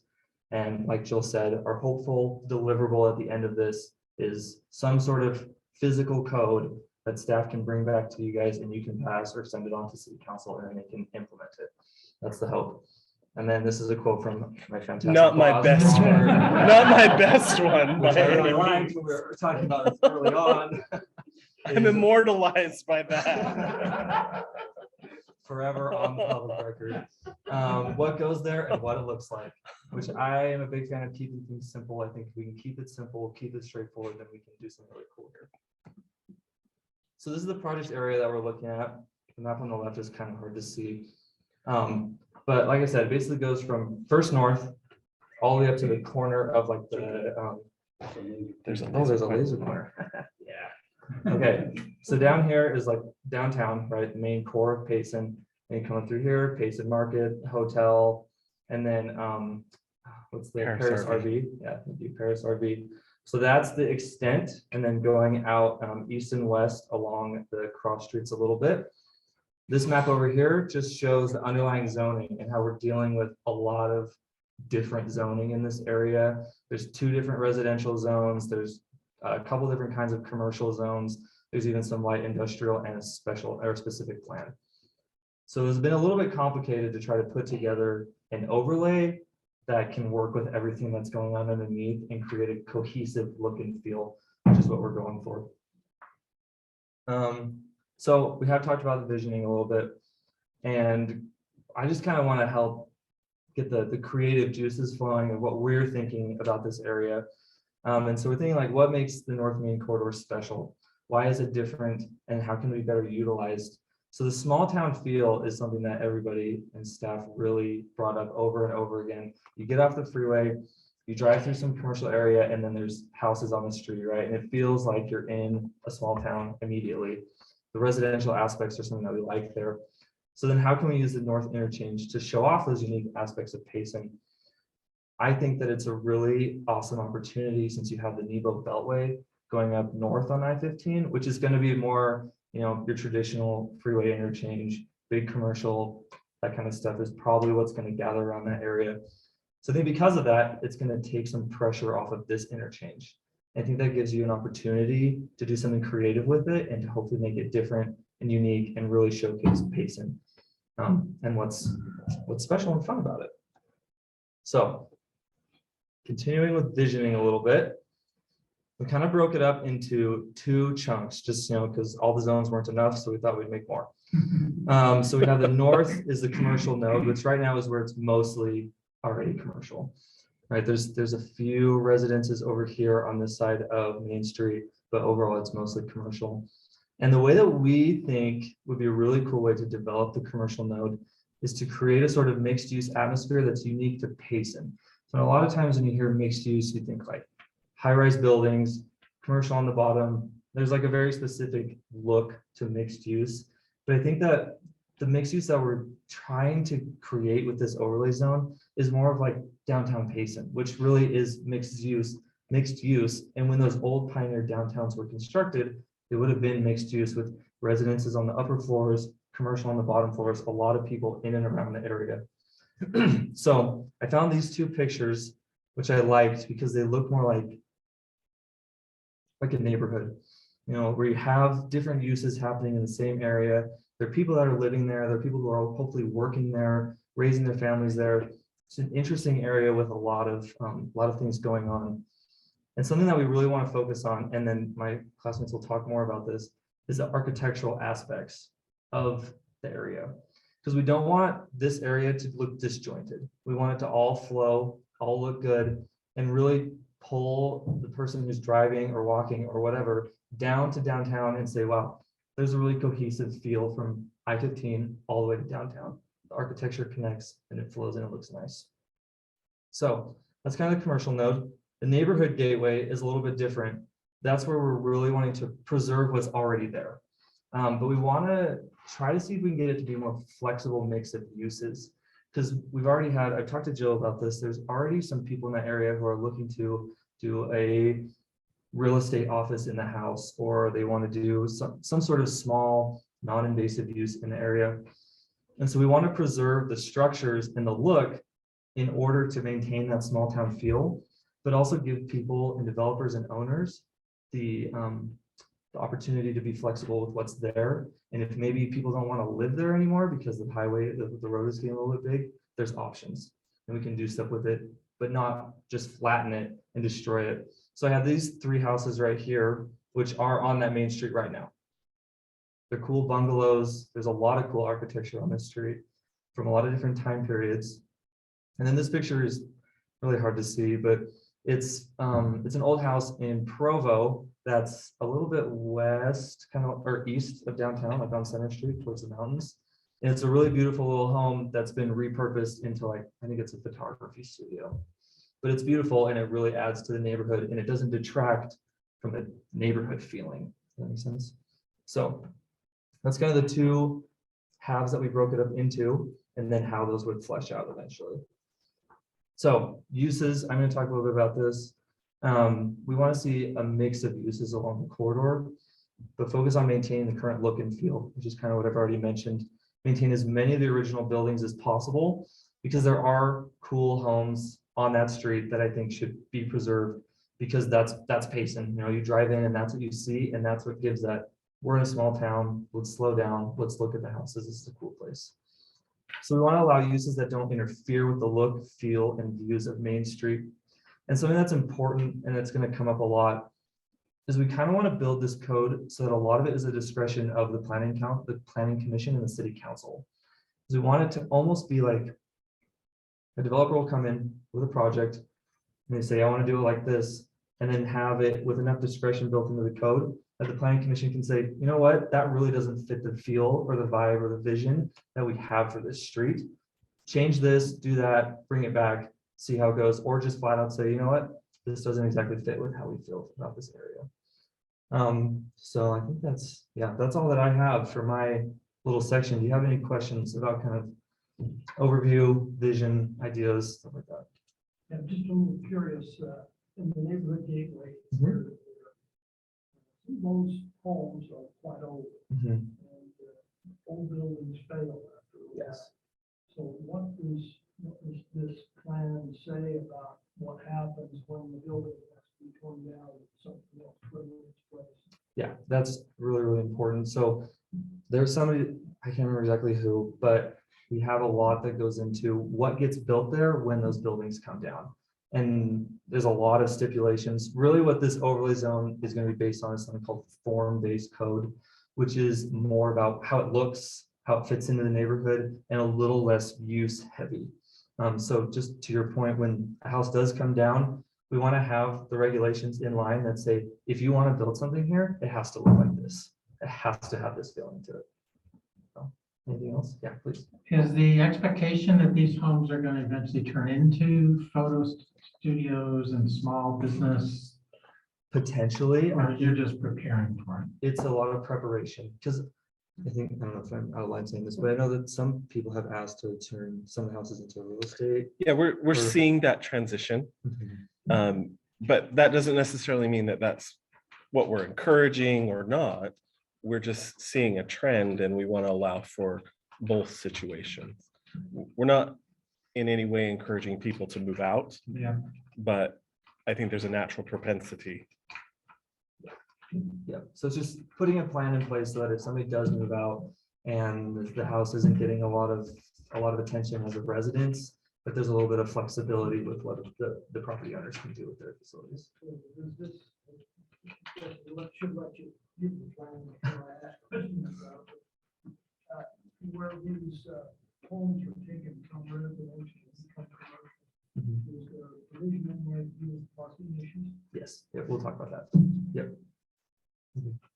I like the option of turning them into small businesses as long as they're appropriate businesses. Yes. I think obviously if a real estate office or something like that, the insurance office down here just across the street, State Farm's done a good job. And I think there's potential for stuff like that, that they'll take care of the home because of the business and they'll put money into making it look good. And I think there's some good potential there. Exactly. So we're probably within the code itself, we haven't exactly fleshed this out yet, but I'm leaning towards having more of a list of things you cannot have there and less of a list of things that you can have there.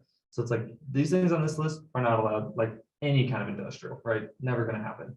But there's a list, not a list of what can go there. So it's a little more.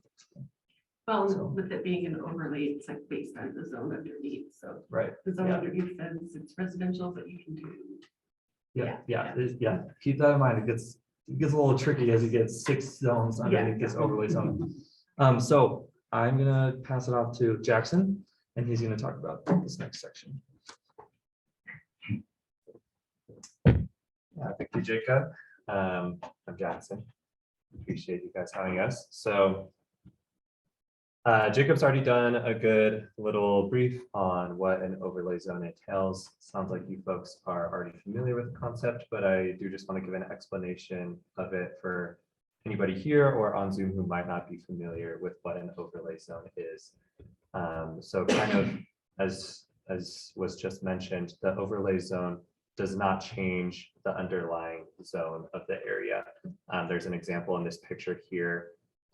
This is just from a random city, but it kind of shows how this will work on a zoning map area. There will still be the underlying zones, and this is the current zoning for this area, as was recently pictured with this residential here, the commercial, industrial. So we aren't trying to reinvent the wheel here. We aren't trying to push radical change. These zones will still stay here as they are. This overlay zone will just be overlaid onto these zones. And so it's not going to radically change the uses of the area, but it's a vehicle to help the city manage growth as it comes into this area and help execute a cohesive vision for what this area should look and feel like as people are entering into Payson City. And as was mentioned earlier, this is a form-based code. Like Jacob said, a form-based code is different from a normal zone in that it's not as focused on use, but more focused on look and feel. Because as a gateway to Payson, we really want this to have a unique feel, a unique look. When people enter, they know that they're in Payson and they're in somewhere special. And this is a picture of downtown Cedar City here. We know Payson already has a downtown area and it's a beautiful downtown. We aren't trying to copy paste up here, but we do want to learn from the historic downtowns that many small towns across Utah have. They do a great job at providing a sense of place to an area. So we want to learn from those downtown areas how we can provide a stronger sense of place to this area that's transitioning, it's growing. There's multiple needs in the area. And so a form-based code can allow those needs to develop in a way that will provide a cohesive look and feel. And so, as Jacob mentioned, that could allow for multiple uses in an area, but it's not going to be like a single family home next to like a McDonald's. It's going to have a cohesive look and feel, and it's going to feel like a cohesive area. So you guys will be seeing more of me later, but that's all I have to say about the overlay zone here before we move on. Do you folks have any questions about the overlay zone or the form-based code? Okay, awesome. Yeah, so we'll now move on to what this form-based code is going to look like for this overlay zone. And moving on, again, we want to emphasize that these projects will require legislative approval. And so the city, the planning commission, the city council, you guys will still be able to have the ability to manage growth in this area according to the vision set forth by these requirements.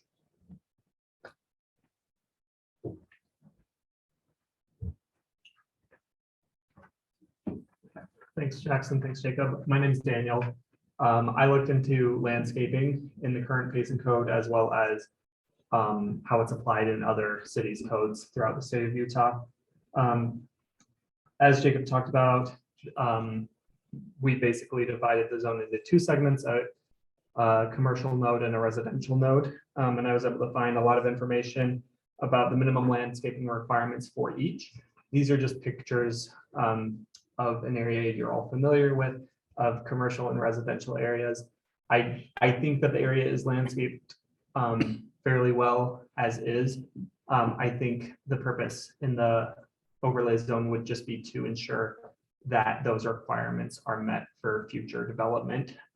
Some requirements I was looking at that I found interesting were the minimum tree requirements and shrub requirements. In each landscaping requirements, it does have basically the same information in regard to irrigation and erosion. So there could be a segment for a general. Anywhere in the overlay zone, you have to at least meet these standards. And if you're building on what was a commercial, you need to meet these standards, or a residential, you should be meeting these standards.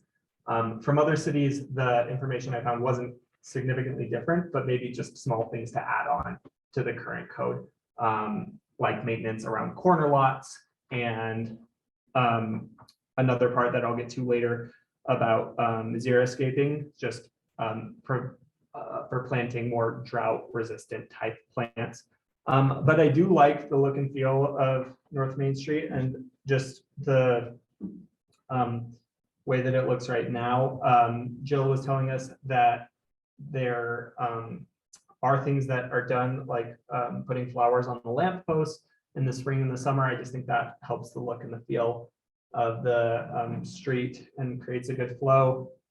There is one empty lot that I think it's a fruit stand is there occasionally. It's zoned as residential, but I did find an area in Payson of a similar lot size that they turned it into a small park.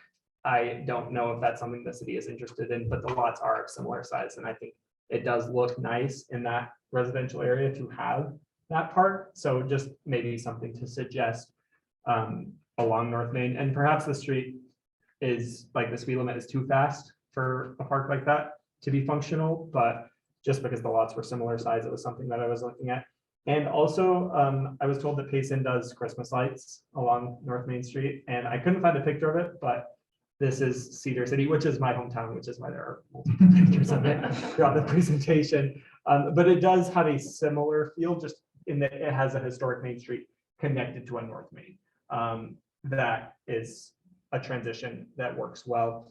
But I do think just those small things like the plants and like the Christmas lights help create that hallmark feel when you're going down North You Main. talking about the entire Main Street section? No, or no, is but this- from historic Main, maybe down to parts of North Main, like down to the historic homes, or a little bit further than that, not the entire way, like not all the way down to I-15 necessarily, but maybe extending it slightly. through the from- residential area. I think that's more what I was thinking of. Awesome.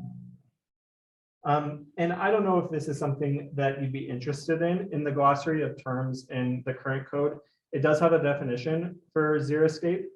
It's not xeriscape, it's XERI scape, and it says in your code, a type of landscaping that employs a mixture of drought tolerant plants and organic material, asphalt, concrete, brick paving, and other impervious materials are not considered xeriscape. This is a home in Payson, hopefully none of yours. I think it. I think it's getting there, but I don't think it's, I think the rock is almost. I think, did I just break it? You're good. You're good. I think the rock isn't quite as bad as asphalt or concrete, but it's also not very pretty. This is a home up in Sugar House Park in Salt Lake. There are a lot of residential homes in that area that, because of a program approved by the state legislature, have done a xeriscape, and they just put in drought resistant plants and trees and shrubs. So it looks really pretty, but it uses less water. Like I said, I don't know if that's something that the city is interested in, but I think you can maintain that nice residential feel without just having a lawn and putting in different plants and shrubs and things like that. The state legislature, sorry, approved a program that goes into effect this spring, that if residents redo their lawns and do a xeriscape, they can receive financial incentives for that. Payson isn't part of that, but it is something that could be looked into in the future, offering financial incentives to create a more drought-friendly type lawn. So that was the other form of landscaping that I was looking at. But overall, I think, oh, and one piece of code that I found from St. George, kind of to prevent that having too much rock on your lawn instead of living plants, they have that at least half of landscape area should be living vegetation. So that's an idea of setting a limit that you can't just fill it up with rock and say, oh, it's a xeriscape. Like, you do have to have a certain amount that is living vegetation. And I thought that might be applicable here as well. But those were the main things I was looking at. Like I said, Payson does have good landscaping requirements that could be extended to the overlay, but I do think there are things that could be added to that as well. Any questions on the? I have found in all my rocks, there is at least 50% growing vegetation. Yeah, that's kind of my thought too. In looking at the codes, have you seen anyone who's had something in the code that enforces the upkeep of the xeriscape? I think some people have the idea that it's no maintenance. St. George does have some language in their code as far as, I think it's putting down tarps or weed resistant material in addition to that type of landscaping. I could look more into that, but I do know that in St. George, and I think in Holiday, Utah, there is some language about the maintenance. And I think that Payson already has some language about maintenance, but I could look into that further. I just think it's gonna be. I think in addition to maintenance, installation is important, that if you build on a property, you need to have it landscaped by a certain time. That was something that I found in multiple cities and I think would be useful. Any other? I brought it to the city council, we should just make it a citywide homeowners association where it's required to maintain your yard. Really, that's what a zoning code is. But then enforcement becomes a huge issue. So you mentioned the state had a program for help with funding. Would that be something that you'd recommend the city did on kind of a city basis where, hey, if you're gonna re-landscape your yard and bring it more with this vision and fill? Or do you know of anybody that's done that on like a city basis where the city's participated in some of that So redesign or? I need to look more into how it's done, but I know that cities can apply for that program and then individual homeowners apply. So the city get it from the state and then pass it on to. Exactly. kind of- Yeah, but Payson isn't currently one of those cities. I think we kind of are promoting it with the yard of the month, because, God, what was it? A couple months ago, there was one house that was very skipped, it was really pretty. Well, even some of the businesses, I think it's useful there as well. And if a business is building closer to the street, that doesn't mean that they shouldn't have any landscaping like we see on historic Maine. There is trees and there is shrubs and there's landscaping that makes it look pretty, and it's not just sidewalk to road. It's a good transition. And we're trying to beautify it. Exactly. Yeah. Okay, thanks. Thank you.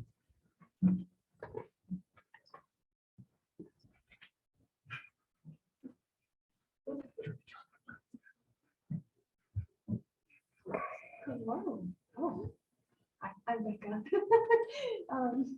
Okay, so I have the design guidelines, part of them. And my focus is more on the like architectural stuff. And obviously the goal, this is where the bulk of our form-based stuff will come in.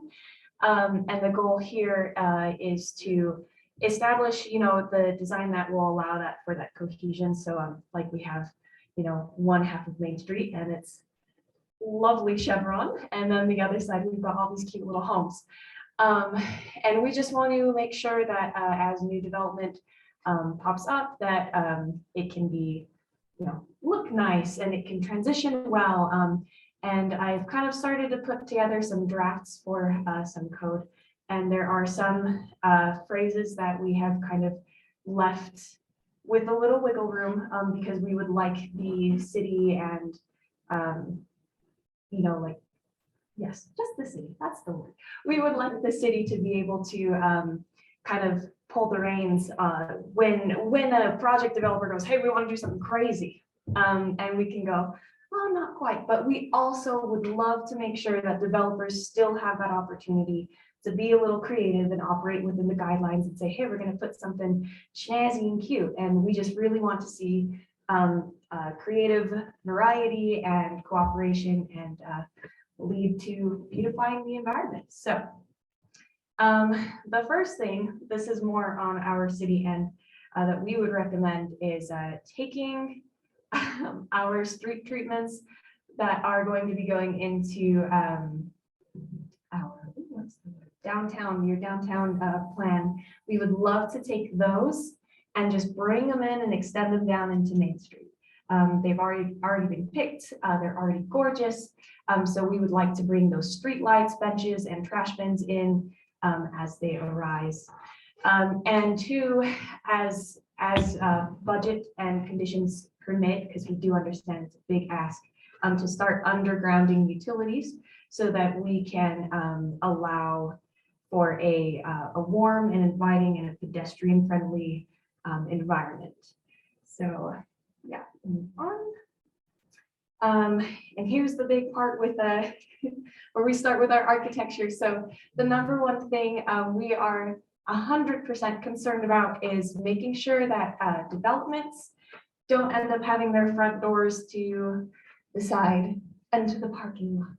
We would love to have all development oriented so that it fronts pedestrian ways, and we would love to implement any new residential buildings so that they can be designed in a way that will allow for mature trees to grow either in a front, whoa, can you hear that? We're coming back. To either allow for the mature tree on the front yard or the side yard. Mature, again, kind of a little nebulous. Do you want a really big tree? Do you want a little small tree? This is where we get to all kind of work together and plan those kinds of things. And obviously we want to disallow the orientation of a building from fronting an interior property boundary or a parking lot. For pedestrian building entrances on commercial lots or lots with any new lots with commercial intent, we would like to make sure that there's a minimum of one pedestrian entrance to a commercial space about every 30 feet when they're along a front primary road, and about every 100 feet on the secondary streets to allow pedestrians to have an easy access to support commercial activity and just a better street experience. We want these entryways to be well marked and hued and accessed. So obviously I've got some pictures up here where where we want these entrances cued. We want to show, hey, this is where you can come in. It looks cute, it looks good. It's a great signal to the people, and it's a great signal for the businesses. And then, of course, we want doorways to be directly accessible from the sidewalk, and we want to prevent them from swinging into the public right of way or beyond the facade line, because, oh man, that would suck to get fronted by a door. So we also would love to recommend signs. Signs can be a huge, big old eyesore. So to help eliminate unnecessary light pollution and maintain street character, we would either suggest reducing or prohibiting backlit street signs. And we would suggest the use of hooded lighting or spot lighting for sign and exterior illumination. And then also that any signs that are put up and any lighting must complement the building's form. So we've got, fun little things where, these little hooded ones. And it just, again, we want to leave enough wiggle room to allow developers to kind of pick a little, but also for the city to say, maybe let's choose this one. Becca, can I stop and ask you a question really quick? Absolutely. So please. are you talking in this particular spot about the residential area Yes, so this one would be for commercial properties. in the residential area or north of it? Like north of 600 north kind of thing? Okay. Yes, definitely. Okay, I'm with you. Sorry. I'm with you. All right, and yeah, so a lot of this is really focused on that northern commercial thing, because we want to keep that nice, cute little character when something new gets put in. So we also have provisions for ground floor treatments. Again, on a first floor of a first floor of a commercial building, we would like to see a 60% transparent glass on the frontage that is facing a main road, and up to at least a 30% in transparent glass to maintain our open feel and allow for window shopping and warm lighting to come out onto that street. We would also either say, hey, no tinted glass, or we would do a very light tint. This is where we're kind of bringing it to you guys. And we would also like to perhaps allow for up to 25% of the window to be decorated with art and signage. And then just a blanket, no non-pedestrian oriented elements on the front of your building. So no extensive walls, and unless it is absolutely necessary, your mechanical, electrical, drainage, and all those kinds of artifacts need to go on the side or the back. And then we have some provisions for, of course, anything that gets put in that's a little bit tall, a little bit mixed, and any multifamily units that might end up in these areas. We want to make sure that our facades are well articulated and enrich the pedestrian experience. And we feel that it is important to kind of separate our ground floors from our top floors, either through a change in material or a change in window structure, or any other kind of marker that would separate the two apart. We also, again, avoiding those blank walls. And if it can be helped, exterior stairways, corridors, or landings must be placed on the side or the back, like on this building here. And then, of course, another, I think this is my last one. So another provision for multifamily lots, to prevent a big giant block from just getting put in it, from being put in.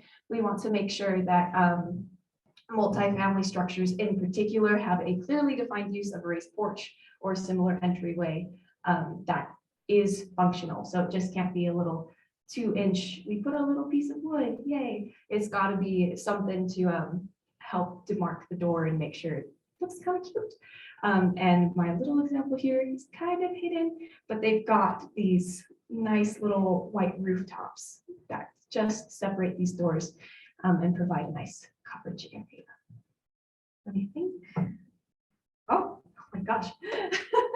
And then, of course, we think it's very important with building materials to avoid anything that should not just, that is just really, so vinyl sliding, synthetic stucco, glass block, plywood, untreated wood, things that are not meant to be architectural finishes.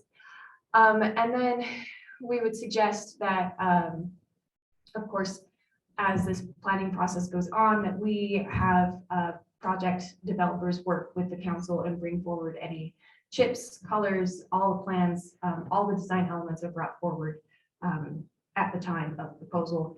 And then we would also like to work together with city and the community to decide what buildings do we want to emulate. That we would like to put together a desired architecture section and put into our code, hey, if you can build anything, but please, let's kind of make it look a little bit like this. And if you can capture the essence of this, we'll help you out, kind of thing.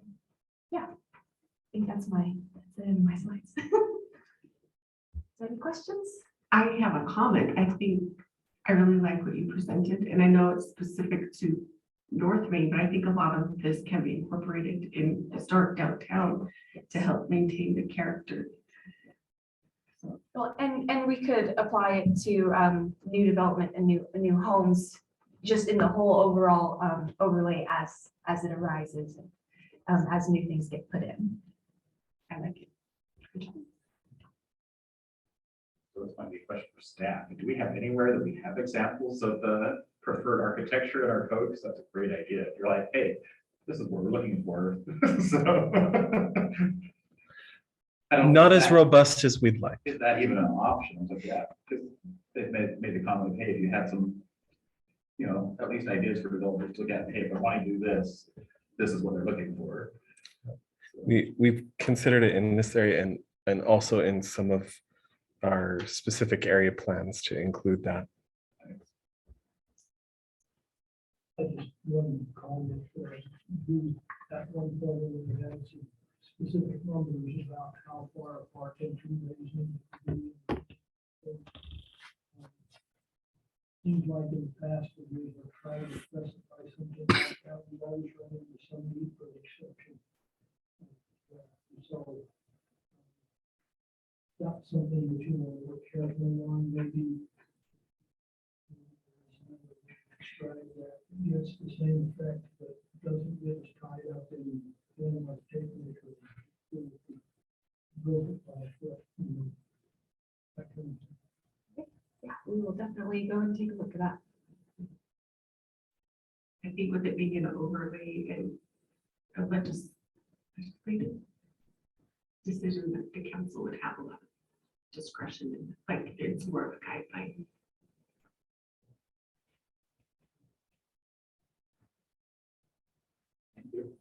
Cool. Good job.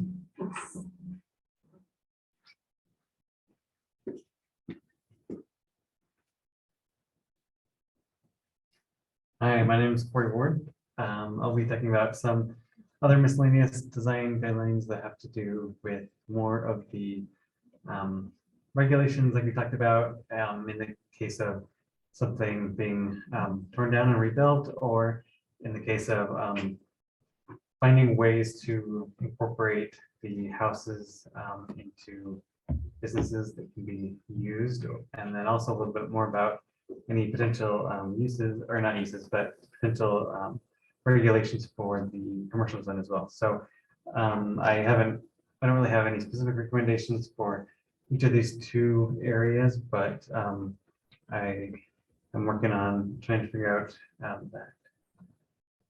And so one thing that can be used is building footprint requirements or guidelines. For example, requiring a certain amount of depth of the lot to either be preserved or used. In the example of the residential zone, if we wanted to keep that feel of a residential area, we may preserve that space in the back so that the whole lot is not dominated by a building. And then also perhaps a maximum distance that buildings can or should be placed from each other, so that there's not big wide open gaps in the area, so it's all cohesive and flows well. And then something important about having a potential business on site would be that there needs to be access to the back for parking or other things. And so having that minimum 10 feet, at least for driveway for vehicle access, would be talking more about those setbacks. There's, I guess, different setbacks to consider on the side, front, and rear. And so if the for example, in the residential zone, we would, in order to keep that residential feel and not to have the place feel like the Main Street area where the buildings are against each other, the side setbacks can help space it out a little bit more to keep that residential feel. And the front setbacks are so there's space for an adequate sidewalk and sufficient landscaping that we want to keep in the area. And then the rear, that setback to not dominate the whole lot with the building, but to have uniform size along these along the corridor. And then some sort of requirement either in both the residential and the commercial area, especially in the residential area, where there could be some businesses in those homes. It would be important to have some sort of provision that to not be able to allow vehicles to be stored in the front yard or in any space like that for an extended period of time, or if there was some sort of automotive repair or anything, to keep that in the back of the. Also talk about some building heights as a research, or like this as a team, we discussed with Jill and with others about the building height in the area, and we decided that 35 feet would be an okay goal or limit in the area, and some sort of 2-story limit to keep all the buildings uniform in size and shape. So also to keep the roof and decorative areas on top, the cornice parapet 5 feet, and then to some homes or whatever have large like steps up to the door, and we would try to keep up to a minimum, and then to have the business more commercial ones either 1 foot maximum or at the curb. Talking a little bit more about parking, this is some examples of some code from Cedar City and Provo that I looked where they allow this type of parking in the back of the building that allows that the entirety of a backyard be laid with concrete or asphalt or other material to be able to park, but to keep prohibit the front yard to be dominated by a parking lot.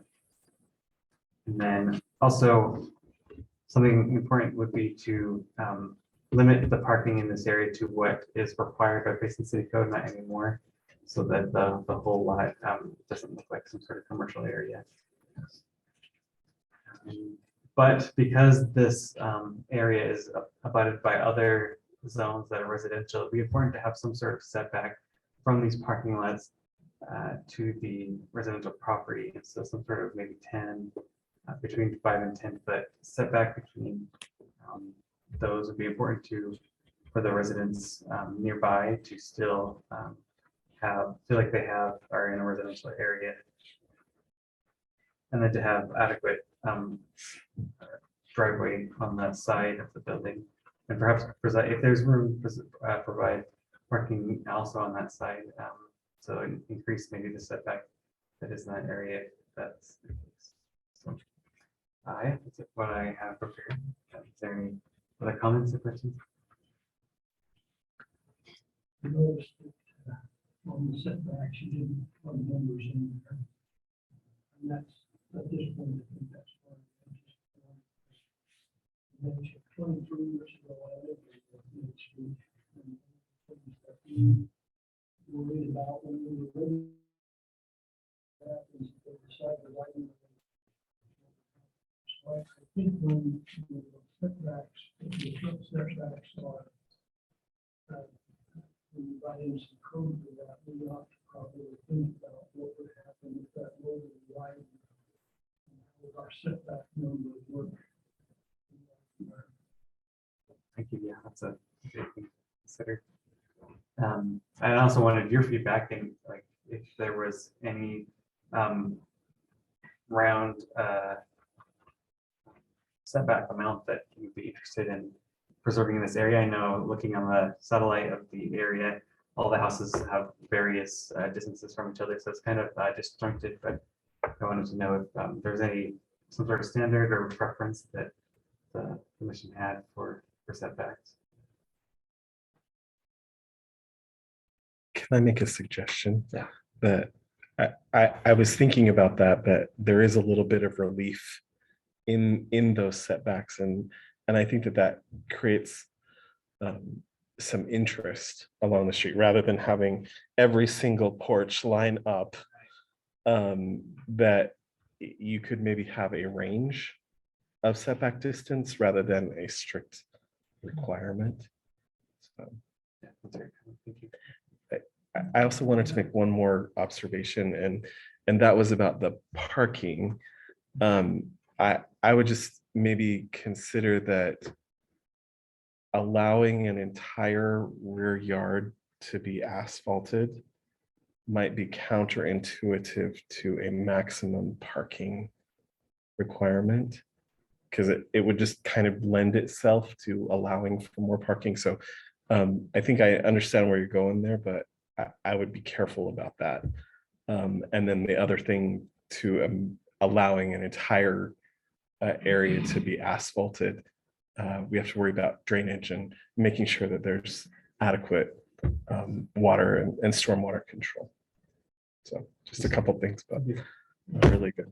Kind of along the same line, you mentioned the fact that as you go up and down the street, the distance between houses is different everywhere. Maybe you ought to think about putting in code something that relates to the parking issue. If that structure turns into a business, how many parking stalls would it be? That might say something about setbacks to the side.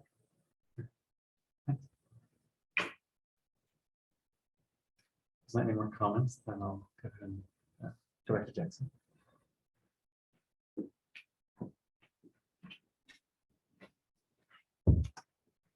Alrighty, I'm back and we're almost done. Just hang in there for a little longer. I love that incentives is the word that comes out there. The incentive is finishing. We did want to talk about incentives, though. We wanted to consider that with this zone. We know that as we ask of more and more things from developers to get ideal developments in this area, We want to be sure that we aren't over-regulating the area to the point of creating a dead zone that developers aren't going to be willing to invest in because of the high requirements. We recognize that cities typically have sticks and carrots for managing growth. And so we've compiled a list of sticks to ensure a certain look and feel in the area. And so we also want to consider carrots, what might help bring some ideal developments to this area. There were two main things that we considered as we considered what these incentives might look like for this area. One was we wanted to make sure that the incentives that we're including in this area are concrete things that have been done in other cities and have proven to be successful. We also wanted to, again, be informed by the experience of historic Main Street areas, as pictured here. A lot of these areas have unique and creative developments that would be hard to fit into a modern building code today. We recognize that a lot of these unique and creative developments in these historic Main Street areas were built before there were very strict regulations on certain things. And so we want to be informed by that. We want to be able to provide some flexibility so that developers are able to get creative and hopefully build some creative and unique buildings in this area. And again, I want to emphasize that there will still be legislative approval required for these projects. So we aren't going to be creating a bunch of loopholes where developers can just take advantage of it, plop down some monstrous development. You guys will still have the reins and be able to decide whether or not something is a good fit. And so these incentives are just to allow for some flexibility and some creativity rather than holding to a specific number for an area. And so the first incentives that I wanted to go over for this area are incentives that are just natural to the area due to the nature of it being a form-based code and due to the already existing zoning requirements there. And so as was mentioned, a form-based code allows for flexibility of uses. This could help developers have some more flexibility in what they're going to build where. If a developer decides that they would like to build a mixed-use development, they would be able to. Again, the developers, they have incentives to get this right as well. They're only going to build things that they feel make sense for the area. So by no means are we mandating mixed use, but it is allowed if a developer decides that that's what they want to build in this area. There's some flexibility with that. We also know Payson already has shared parking agreements, and we also want to consider allowing reduced parking in this area as well. Again, that's something that's going to require legislative approval, and so you don't have to worry about Walmart wants to build in there. They aren't going to just have no parking for their Walmart. But if there is a development coming in that specific to their use, they might not need quite as much parking. We want to allow flexibility up to 50% of the parking that would be required in the underlying zone. And so if it pencils out for them, we want to allow for that flexibility, again, permitted that the Planning Commission and City Council agrees it's appropriate. Also, no minimum lot size. That allows for more flexibility for these areas. That is already in the code for the general commercial zone, as is the 35-foot height limit. That's the current building height limit for the general commercial zone. We do want to consider that applying. We do want to consider applying that throughout the overlay zone, including in the residential areas. Just for reference, it can be hard to scale what a certain height might be. Some of the historic homes in that area would be around 35 feet. So these aren't going to be towering developments, but again, it could allow for some flexible, creative developments in that area. And then we just discussed setbacks as well. As Corey mentioned, There's still ongoing discussion about what appropriate setback numbers could be for this area, but especially in the general commercial zone, we can allow some flexibility with setbacks, maybe just to allow for some different types of uses in that area. These are some more incentives that we would have more specific to this area. One thing that is provided by form-based code, even though it doesn't explicitly regulate many uses and densities, there are certain restrictions that come through the form that you're acquiring. And so one incentive we want to consider for this area is having no density restrictions beyond what's already regulated by form. And so again, if you're capped at a 2-story building, you aren't going to be able to build 50 units to the acre. And so it's not unlimited density, but we would just allow for the form to dictate what the density is for the area rather than prescribing a number that they have to meet. We also want to incentivize development in this area with a flexible system for an expedited review process. That could be shorter review windows for the area, some way to prioritize these developments so that developers have some encouragement that they will be able to build in this area, provided they're meeting the code for the area. As was mentioned earlier, we do want to make sure that we're preserving the nature of the residential area. There are a lot of beautiful homes in that area. The purpose of this overlay zone is not to encourage mass demolition and rebuilding. We want to encourage preservation and enhancement of the area. And so if a development is going to be preserving a building deemed significant in the area, as was previously mentioned with the potential like a photo studio in a historic home, then all of the design requirements for that development, all the requirements we've been talking about, that would be waived for that project as long as they're preserving that building. That would satisfy their needs for that development. They wouldn't have to go above and beyond what's already there in that area. We also want to consider getting rid of permissible lot coverage restrictions for this area. Again, Robert raised a good concern. We don't want areas that are just completely covered in asphalt. We don't want really blocky developments. The city currently has a requirement for the general commercial zone of no more than 80% lot coverage.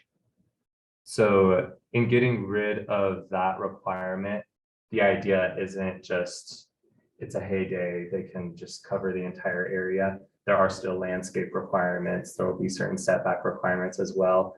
But we just don't want to tack on extra arbitrary numbers that they need to meet. We want to be able to allow some flexibility. So as long as they're building a nice development that meets the landscaping requirements, they don't need to hit any other number of what kind of lot coverage they're having on the parcel.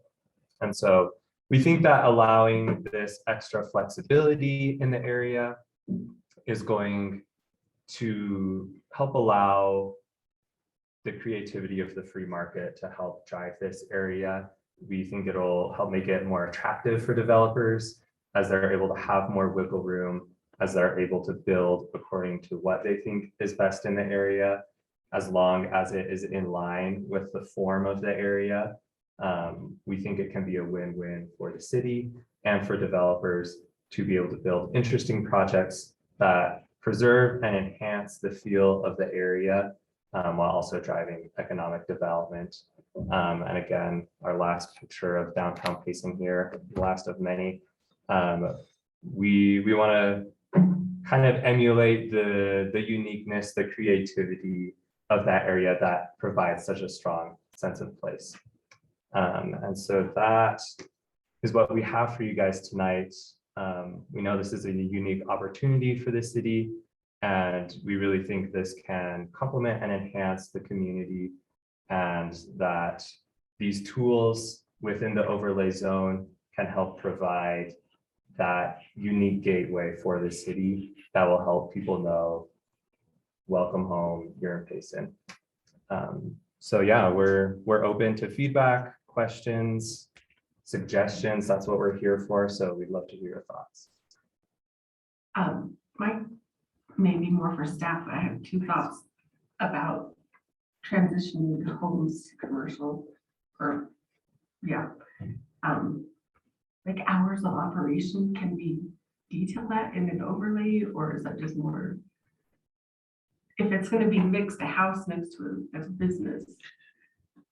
Beyond what is required from like the noise ordinance and things like that? Would you want to go beyond that? I don't know. I'm sure we'd have to have a public hearing and the neighbors would come and complain and say they don't want noise. Yeah, coming. I think and it's something. going Yeah, I think it's something that we'd have to look at. And my other question was, would there ever be a situation where we would rescind the overlay and it would move from a business back to a home, and what would be involved in that if we allowed it?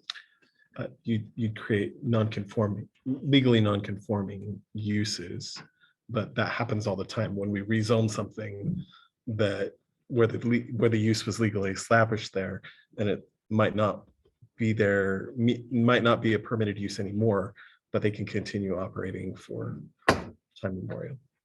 That's just all I had. Good question. So the incentives, would those be written into code somewhere that, hey, if you do this and meet these requirements, these are an option? That just be like a section. One thing I do see is the developer sees that and they're like, oh, this is my list of things I'm entitled to if I do this, instead of, oh, these are an option. It's more of a, they feel like it's an entitlement list versus a. Right, that's why we really want to connect it to like the form. Like it has to be these things in order for you to get those things. And you may not get all of these, but these are right. Right, it's some of just the possibilities versus. right, exactly. They have to be connected because it's order to incentivize the way that this place develops. So, And it'll be outlined in the code as well that legislative approval is required for project approval.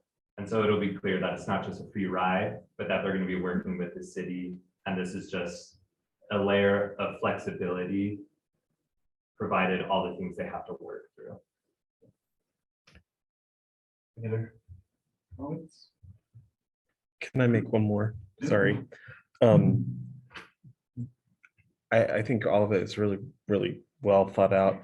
There's only one thing that I would consider as far as a regulation rather than relying completely on the form, and maybe a hybridization there. And that is if you're going to allow like a residential use in that mixed use area, I would love to see some sort of thought into, should we have, rather than letting them have whatever size unit they want, should there be some requirement for like a mix of housing unit sizes in that, rather than maybe,